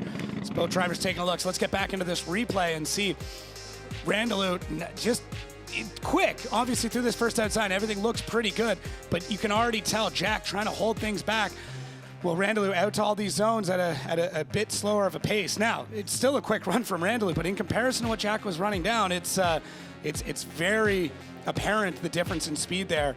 And Randaloo catching a bit of curb midway through that run. You can see that bop right there. And Jack on that tighter line, holding back, and then makes that dive into our last outside zone. So I'm hoping that part doesn't come back to bite Jack, but he's having to adapt to the driver that's in front of him. And that is the job here of the chase driver, is to adapt to the lead car that is in front. But lead car still needs to be able to provide a chaseable run. It certainly does, yeah. We're looking for that 100-point qualifying run out front from the lead driver. And let's see how the judges deemed it. Slide them left for Randaloo, right for Jack Shanahan. It's one vote for Shanahan. It's Jack Shanahan getting the win, advancing through to the top 16. And Oliver Randaloo, well, his championship hunt ends this weekend right there in top 32, and he holds on to as many points as he could. We'll see how that one ends out after the end of this weekend. Yeah, this is going to get really interesting for the points race, where we may actually see some of the drivers, you know, even going all the way back to 8th spot, start to climb up for that championship race. And we'll get into Piotr, but a lot of pressure is going to be on him in his upcoming battle. It certainly will be. Back on the start line, though, we have Oran Nilsson from Norway, Jakob Kroll from Poland. And Oran Nilsson, the higher qualifier, opting to lead first. Sits in that car. We see him yesterday, very happy with his qualifying run, give himself a round of applause and a fist bump all the way around almost that final outside zone. Now sits in the car nervously, waiting to take on the Polishman in this carbon Kevlar S14.9 as Jakob Kroll thumbs up, always the sunglasses on, always looking cool inside that car. Car slam into gear, get the green light, and we are ready to go for a battle in the top 32. As Jakob Kroll looks for the back bumper of that orange Toyota Sora, not to be found as Oliver Oran Nilsson fires through into that outside zone now. Kroll starts to pick up the pace, starts to find the back bumper. A nice transition back from Oran Nilsson as he transitions once again. Jakob Kroll picked up all of that lost ground, needs to tuck into formation onto that front wheel. Big clutch kick from both guys as they get it across the line. Yeah, Oran Nilsson, that car telegraphs everything it's doing. Yeah. Every little input he is making in that car, you can see it with how it shifts back and forth and front to back. And I mean, that could be a good thing, that could be a bad thing. Jakob Kroll, though, in the chase, look at that. You can see the whole front end dive in and then gets back on throttle as the car locks into it. And Jakob Kroll back a little bit further and not really that crazy tight proximity, but I think some of these drivers, seeing the contact that's made earlier on, are playing things just a touch safe, going, I don't want to go out in top 32 due to some crazy incident or something strange happening. And that's what I'm seeing here with Jakob Kroll and Oran Nilsson out front, though. Ton of speed, ton of aggression and commitment all the way through.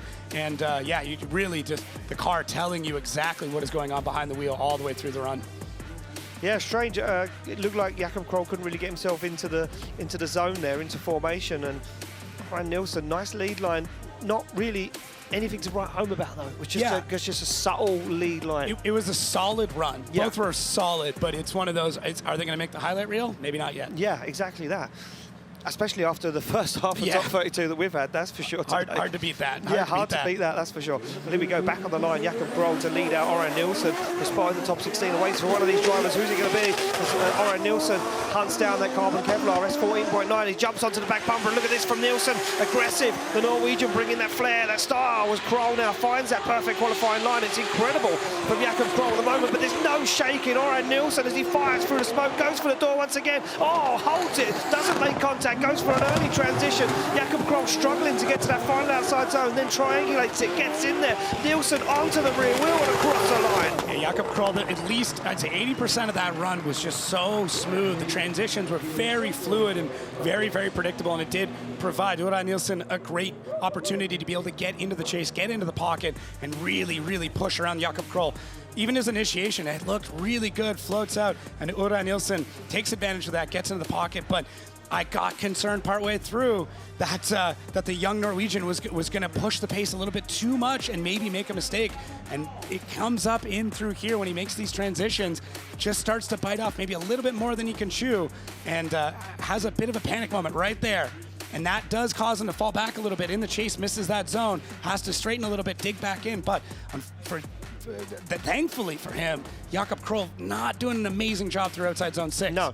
So I was just going to say, I wonder if the line there from Jakob Kroll leading him into outside zone 6 kind of threw Nilsson off a little bit, because it took him almost 3/4 of the way through to get into outside zone 6, and he really triangulated that zone but made it work towards the end. I think Nilsson looking so strong in that chase position. But biting off a lot there, really going to be aggressive at that point. If that driver makes that mistake, you can still be at a bit of fault if you're over aggressive and come in too quick. So it's tough. For me, Ura Nilsson does a great job, but it's got to come back just a touch, just a touch. Yes, yeah, look at these guys. Look, watching the big screen, watching their runs back as they both wave to the fans, slide them left for Kroll, right for Nilsson, who's going to take it through to the top 16. It's one vote for Ørjan Nilsson. It's the Norwegian, Ørjan Nilsson, getting the win and taking it through to the top 16, and we lose Jakob Kroll.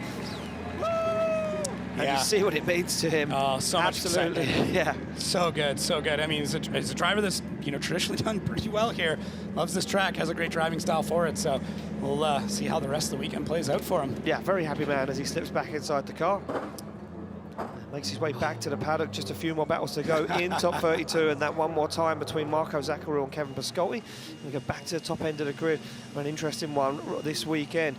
It is, of course, the Polishman Piotr Więcek sits on the line, ready to take on Andreas Vasiliauskas from Lithuania in this incredible carbon Kevlar G87 BMW. A beautiful car. Yeah. And I watched some of the runs earlier in practice. That car is flying. This is going to be interesting because you have two cars that are some of the fastest around this track when you were looking at average speed. They're both very, very aggressive drivers. And for Piotr, he's seeing the other drivers go out. Does he dial it back a touch and hope, not going crazy gets him into the top 16? Well, there we go. This is the question now that the drivers will be asking the spotters: how hard do we push? Where do we go? What do we do? We're going to find out right now as they come off the line. It's going to be Peter to lead out Vasiliauskas as they fire in. Vasiliauskas caught out a little bit by the initiation of Więcek there as he fires through, gets up onto that curve, and you can see Vasiliauskas a little wobbling, a little wavering, but now starts to dial in the grip, goes for the smoke. Big transition from Więcek as he puts that car right to the edge of the circuit, back into that last outside zone. Look at this from Więcek on the wall, no messing around, opens the door for Vasiliauskas, and this is probably the fastest run of the weekend. Wow, that was nuts. And Piotr Więcek, he's got this track so incredibly dialed. And for Andreas Vasiliauskas, thank you, sir. I can't say Więcek. Yeah, it's all good. Well, one of us will get the names right. When you're watching Piotr come around that run, you want to push hard, you want to be aggressive, and it almost bit him coming off of outside zone 1. He transitions before Piotr does to try and dig in, but Piotr just picking up speed. I don't know if at any point in this run he really lifted off throttle. He's getting this run done, the vast majority of it, completely on throttle, and just understands the timing and the flow of the entire thing. And for Andreas, just that one transition meant that he's got to fight back through the rest of it, but does a really good job. And look at how locked in Piotr Więcek is through the entire thing, man. It is wild. He is on form, and for everybody else in the top group that's gotten knocked out early, this is very, very concerning. It certainly is. It's certainly concerning for Conor Shanahan. Now he's out of competition. Więcek looking good, looking strong, looking confident. Won the last round in Mondello Park.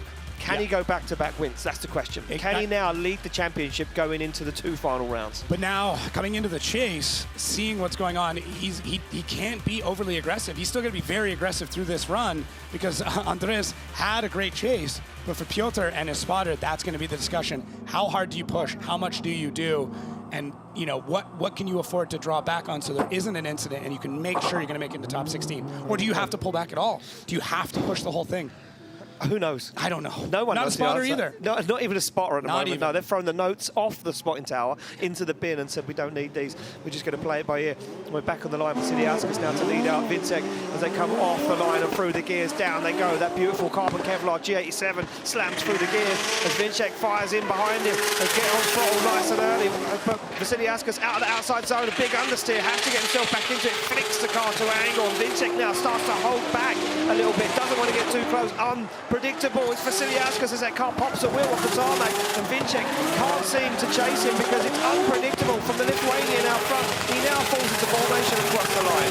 Vasiliauskas, not the lead run he was really looking for on that, and that's one of those situations where the amount of pressure that can kind of get to you at these events and realizing who you're against and everything that's against you on it. I mean, you've got so many people here cheering you on. You've got, your team, everything. You've fought so hard to make it this far, and you can't let that get into your head. And maybe for Andreas, that's what ended up happening. But either way, not the lead run he was really hoping for. And for Piotr, having to play things safe, seeing how that first outside zone went, and then the second, and going, okay, I need to come back a little bit right now because I'm not sure what the rest of this run is going to look like. I'm not really sure what Vasiliauskas is going to be doing in the lead. So, but man, still in there pretty tight. Piotr taking some risks I would never have taken.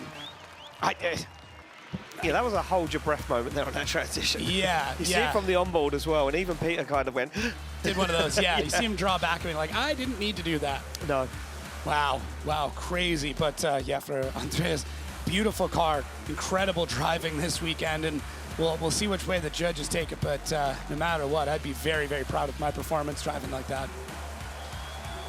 Certainly so. So there we go, both guys out of the cars, and Andreas Vasiliauskas showing his appreciation to the Lithuanian fans in the building, and Peter showing his appreciation to the Polish fans who have made it across to Latvia this weekend, and a lot of nations in the building this weekend.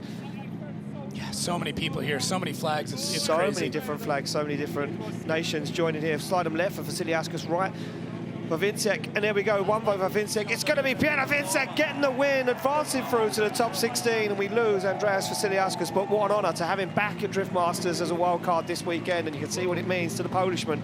As he says, well, that's one step closer to potentially leading this championship, leaving Riga. Yeah, we'll update as points go throughout, but yeah, that is absolutely massive for the championship race already. But we're going to find out here shortly who he's going to have to battle next. Their next two competitors at the line. They certainly are. It's going to be Naoki Nakamura to take on Kevin Passer from Estonia. The Japanese legend sits on the line in this Toyota GR86, and somebody said to me this morning, I could see him stand top step of the podium the way he's driving.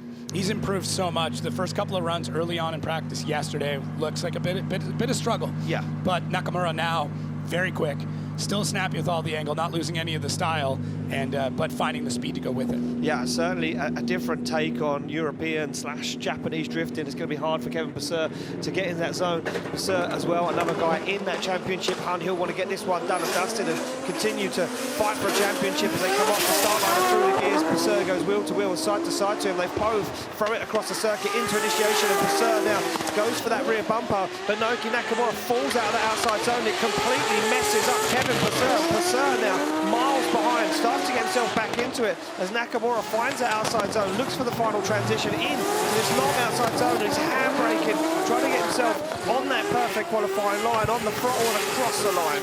Yes, it's one of those situations where getting that grip, getting that speed can kind of bite you, and I think once we get back into the replay, you're going to understand a little bit what happened, because, I mean, if you blinked for a second, you might have thought that Kevin Passer maybe threw away that entire run, but let's see here, Nakamura. Well, I think this could be controversial. Watch this. Naoki goes into this outside zone, look, drops down, doesn't go into that box, and then in the smoke there, watch this.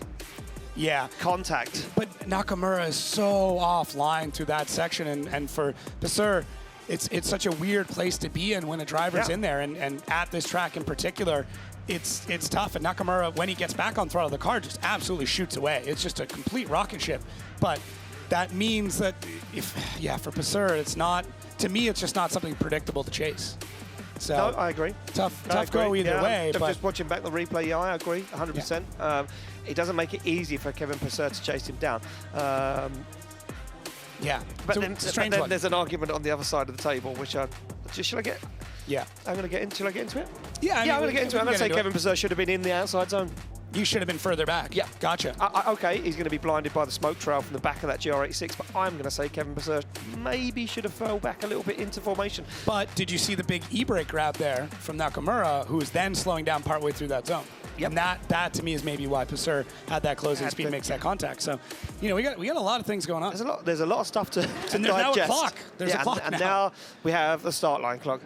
Both of the guys making it back down towards the start line. Well, the judges will get into who was deemed at fault, and we'll let them explain that, because we're not judges, as we always elaborate on. We are just mere drift fans. Well, here we go. And we're looking for contact on the car. So we're hearing it on our headset already. Naoki Nakamura blamed for the contact. So yeah, I completely offline e-braking or hand-braking out of the zone. Yeah.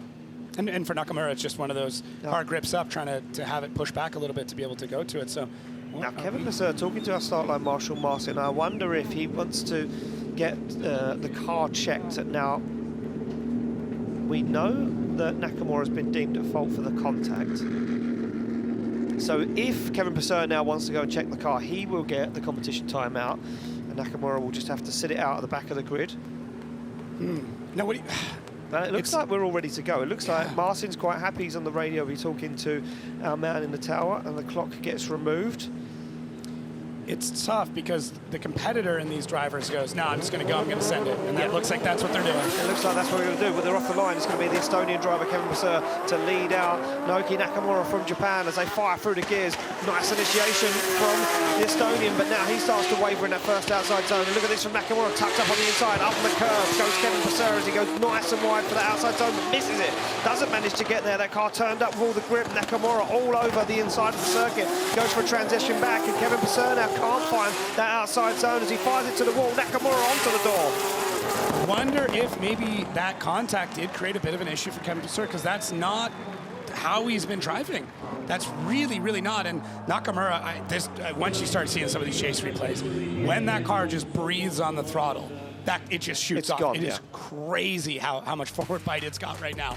Completely nuts. So Kevin Purser out there really trying to hold that car back. Left foot brake to the first part of the zone, and Nakamura now trying to get back through. And let's see from his perspective in that car, grabbing that e-brake and then dropping it, smoking that car back down a gear, trying to get back into the chase. But for Purser, just not tidy, missing some zones, not getting that timing right. So I'm wondering if maybe on that contact, that rear wheel got knocked just a little bit, because the car's floating out really hard towards one direction, but then biting in pretty well on the other side. So could be. I could be completely wrong, but to me, it just seems kind of strange. Yeah, I mean, I don't really know. Yeah. I don't really know. It's hard to do an alignment from here.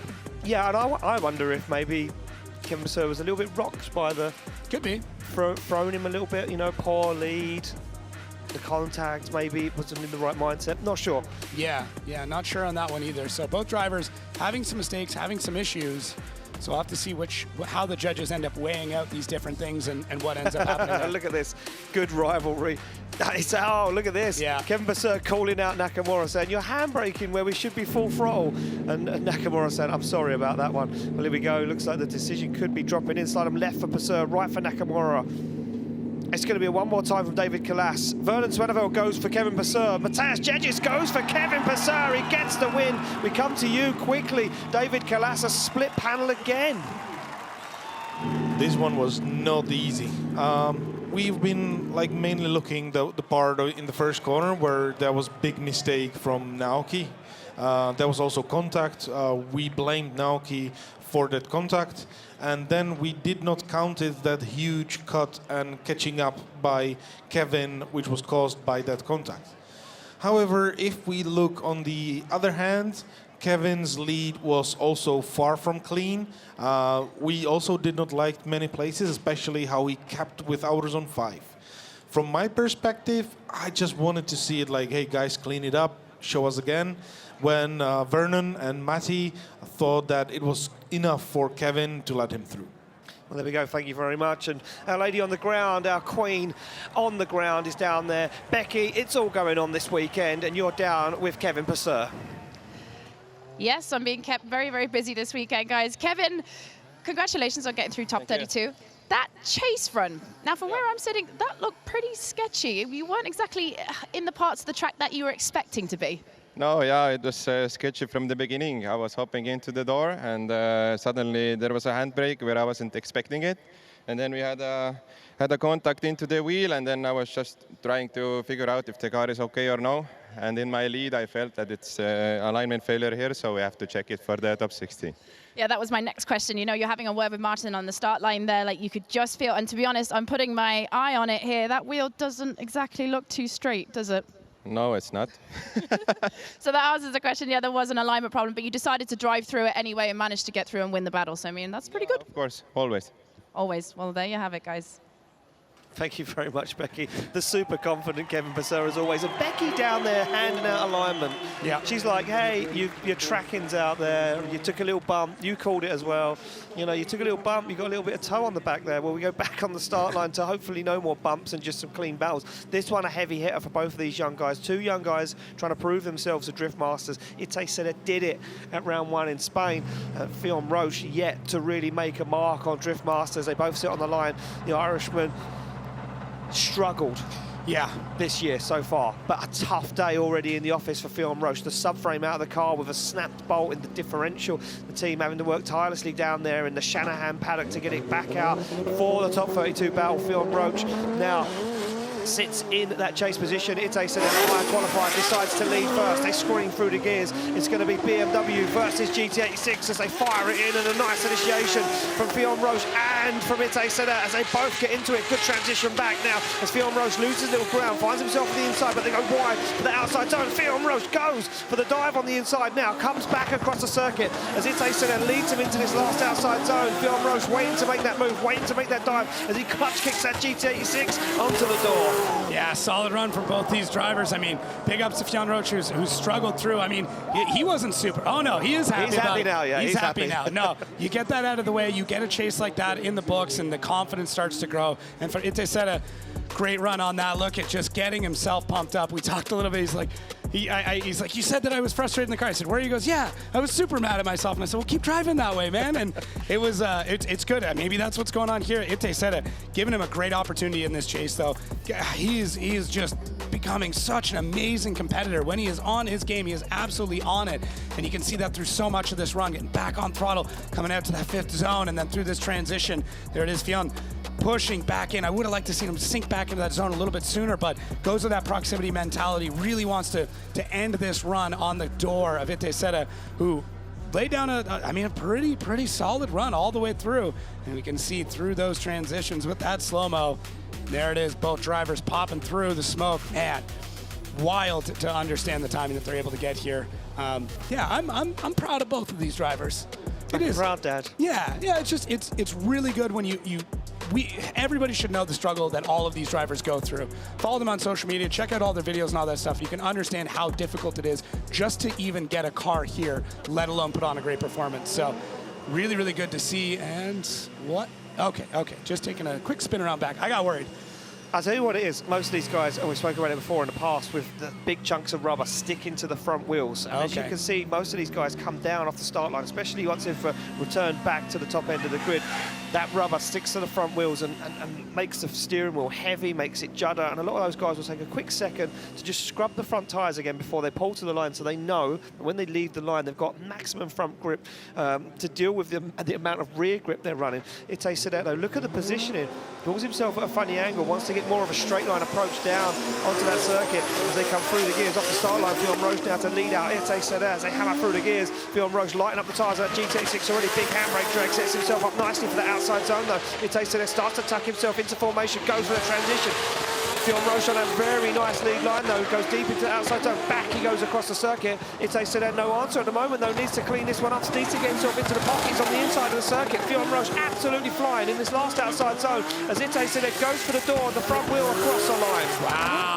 Wow, that off the hop, even before the gate, just seeing, as you said, how the drivers were setting themselves up, how Ite Sena was there, and then Fionn coming through. It almost looked like he got a little bit of hesitation before he got that car to angle, but nothing crazy there, ends up getting it. But yeah, right there, I think he's just on the throttle so much, grabs that e-brake, gets the car to angle, and then really pushing through that first outside zone. Ite Sena looked good through here, but then Fionn with these crazy snappy transitions, so planted and committed through so much of this run, and for Ite not able to really mirror that in a lot of the spots, and does get caught a little bit in the smoke and through one of the transitions. And look at Fionn, locked in, no panic, running his race, smooth head transitions, looking where he wants to go, putting the car in the same spot.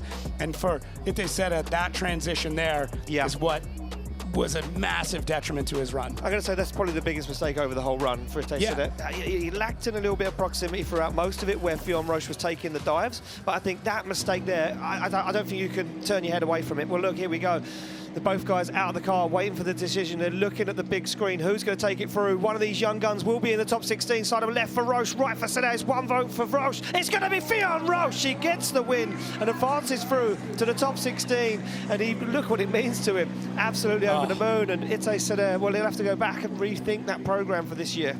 Yeah, this is so massive for Fionn, who's been pushing so hard to do this. And you know, if you followed his career, if you know where he's from and what he's been able to accomplish in a very short period of time, you understand what kind of competitor he is and what this means to him. So, well, proving a lot of doubters wrong. That's something else to think about. That could help Conor Shanahan in the championship with Ite Seta hunting him down. So there we go, another one that's helping Conor Shanahan. Now we go back to the line, which would have been our final battle of our top 32, but it's Jarkko Jula to take on Yves Meyer. Jarkko Jula, the higher qualifier, opting to lead first. The Finnish driver sits in that JZX 100, cool, calm and collected as always. These Finnish guys always in the zone, always dialed in.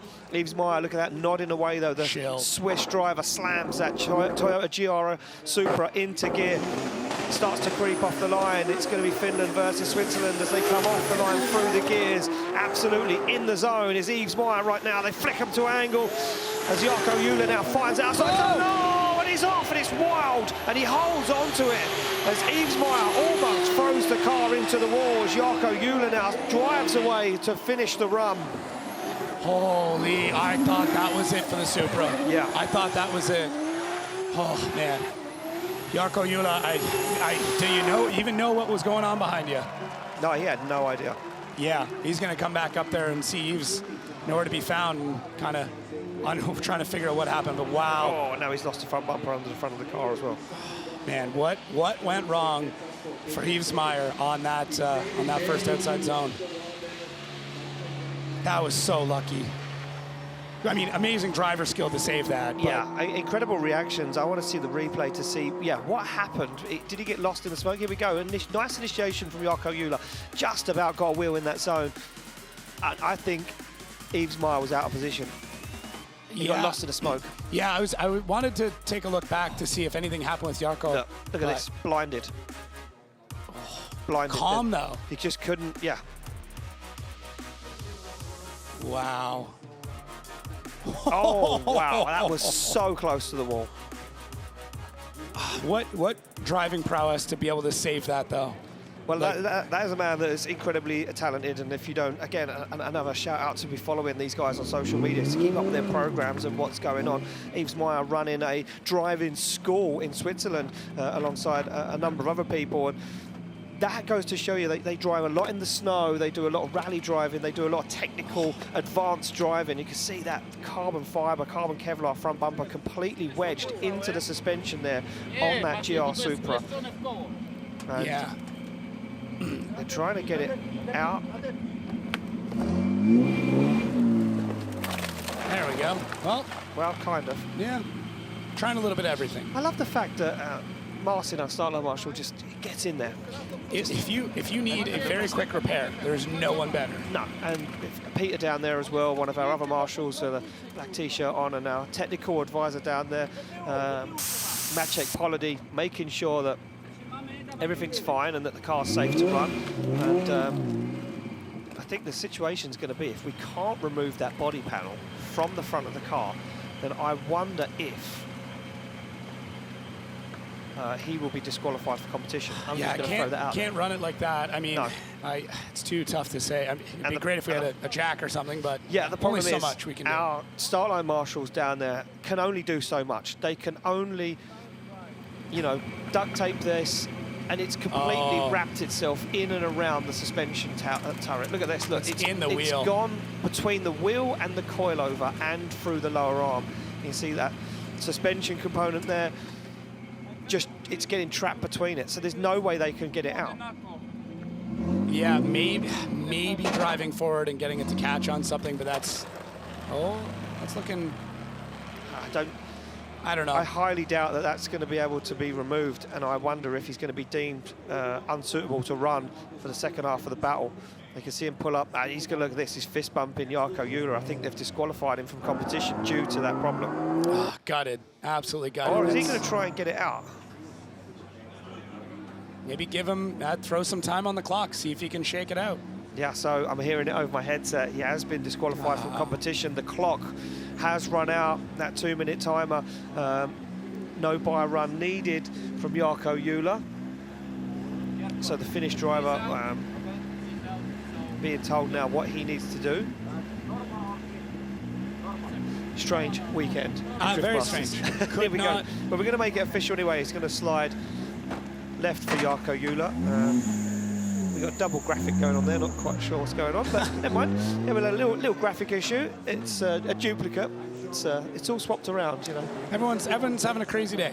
There's a pattern we normally get into and a rhythm the rhythm was thrown off immediately. That was thrown off in our first battle. Yep. That's what happened there. So it is confirmed that Jarkko Jula will get the win and advance through. And here we go. We're going to make it official this time. Slide him right for Jarkko Jula. So there we go. Jarkko Jula will make his way off the circuit, advances through to the top 16. Unfortunately, we lose Yves Meyer. And we now have the one more time battle between Marco Zacharil and Kevin Pascoli.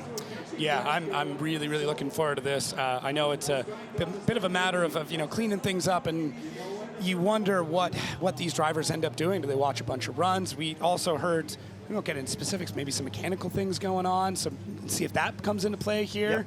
Yep. Lot to think about. So hopefully both drivers able to clean up their runs and throw down an absolutely epic finale here for our top 32. There we go, they get the checks all around. Kevin Pascoli, look at this, hyping himself up inside the car, ready to do battle with the Czech driver, Marco Zacharil. Kevin Pascoli always in the zone, always smiling, but when the helmet's on, the visor's down, it's strictly business for the Hungarian.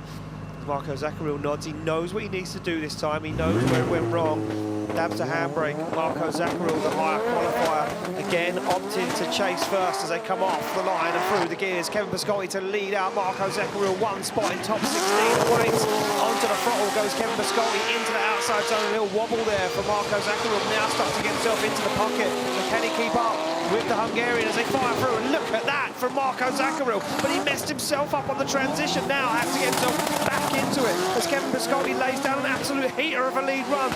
Marco Zacharil back on the door across the line. Yeah, Kevin Pascoli gave him everything he needed to have a great chase. Yeah. He's filling the zones, he's nice and flowy, he's still got the speed with it, but for Marco Zacharil, it just never really came together. And a couple of panic moments, a couple of just trying to figure out what he's got to do next, all culminated in a chase run that was a little bit all over the place. Our drone pilot cutting it through the trees, and what an amazing shot there.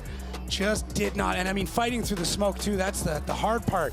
You get back a little bit, you get into that smoke trail, and then now you're blind, you don't know where you are, and you're trying to catch up to a driver that's starting to pull a bit of a gap. Takes that completely wrong line there to get that dive at the last minute, but yeah, it is going to be an uphill battle here for Marco Zacharil when they swap things around. Can he lay down an epic lifetime lead run to be able to make up the difference here when we switch these two drivers around? Rough, yeah, tough. It's tough there, and you know what, Marco Zacharil again. I didn't know if he was going to mix it up maybe for the one more time battle. Maybe lead first. You never know. I'm gonna pull some stats on leading and chasing when we get into our top 16. There's some interesting patterns going on. Yeah, interesting patterns going on. Okay. Well, there we go. Back on the line we go. Marco Zacharil now to lead out Kevin Pascoli. And Marco Zacharil last time around couldn't really get that lead line dialed. Can he clean it up this time as Kevin Pascoli starts to creep off the line to get the green light? We're ready to go. The final run of our top 32 as they slam through the gears. Kevin Pascoli in hunt of Marco Zacharil. They fire those cars right to the edge of the circuit. It's a wheel dip for Zacharil. It's very, very wide. He hangs on to it though. How does he hold on? And he puts Pascoli on the inside. They both get back into it again. Now missing those zones as Zacharil lets the car wash all the way out. Kevin Pascoli fires through, tries to find the outside zone, looks for the side of Marko Zacharil, but can't gain that lost ground and across the line. This is exactly what it looks like when you decide I'm going to throw everything and more at this run. Yeah. And when it comes together, it is perfection. But if it doesn't come together, you get what we've got here, which is Marko Zacharil. I mean, he's got 2 wheels in the dirt. I don't even know if the front wheels were in the zone. That was a really rough one, but just tries to huck that car and run as far on that outside line as he possibly can. So you can see him rallying through most of this zone, and that to me is looking like a couple of wheels off there, Ian. Yeah, I'm just looking back at the replay. I'm going to say that is 3 wheels off. Yeah. And, yeah, I I'm mean, going to say that's this is drifting, not rallying. No, if you were rallying and you were in the gravel, I'd say fair enough. Yeah, fair play. But I think a lot of big shout out to Kevin Pascoli for holding on. Holding on. Yeah, and making that adaptation. It really shows the pedigree of driver that he is to be able to adapt to that and still provide a pretty great chase, all things considered. Yeah, he certainly did. I think he just kept himself out of trouble there a little bit, though, Kevin Pascoli. After that first outside zone incident, I think he hung back a little bit and said, I'm going to let Marko Zacharil make a load of mistakes here. They both jump out of the car, and you can see Marko Zacharil there. I think he knows. Yeah, he shakes his head and said, it's not what we needed to be doing. We didn't need to be there on the gravel. So there we go. We're waiting for that decision to drop in. He's going to take it through to the top 16. I think this one's self-explanatory, to be honest with you. They both embrace each other, stand arm in arm as the decision drops in. Left for Zacharil, right for Pascoli. There's 1 vote for Kevin Pascoli. It's going to be Kevin Pascoli getting the win, advancing through to the top 16. And that, Jacob, is our top 16 set in stone. Wow, crazy epic. The conversations that are going to be had later are going to be amazing. I'm already looking forward to it. This is definitely a top 32 to remember, from the drama, the incidents, the controversy, all of it. This is one of the best top 32s I've ever seen. Certainly is. Becky's down there with Kevin Pascoli. He must be feeling happy, Becky. Happy indeed, guys. Through the top 32 and into the top 16. Kevin, I've got to congratulate you there. It was pretty sketchy, and you held onto it and put on an amazing chase display. Yeah, that was tough. To be honest, I'm happier than I won a championship now, because the half of the season now, and we were struggling a bit with the suspension, but finally we brought David, and he knows how to adjust it for tracks, and I'm really appreciate that. So looking forward to top 16 ceremony, and then the top 16 battle against Cirba, I think. Potentially, yeah, Cirba, Yeah. So yeah. So, you know, is this a track that you enjoy yourself? Like, I know that you like the big, fast-flowing tracks with this car, because she's fast.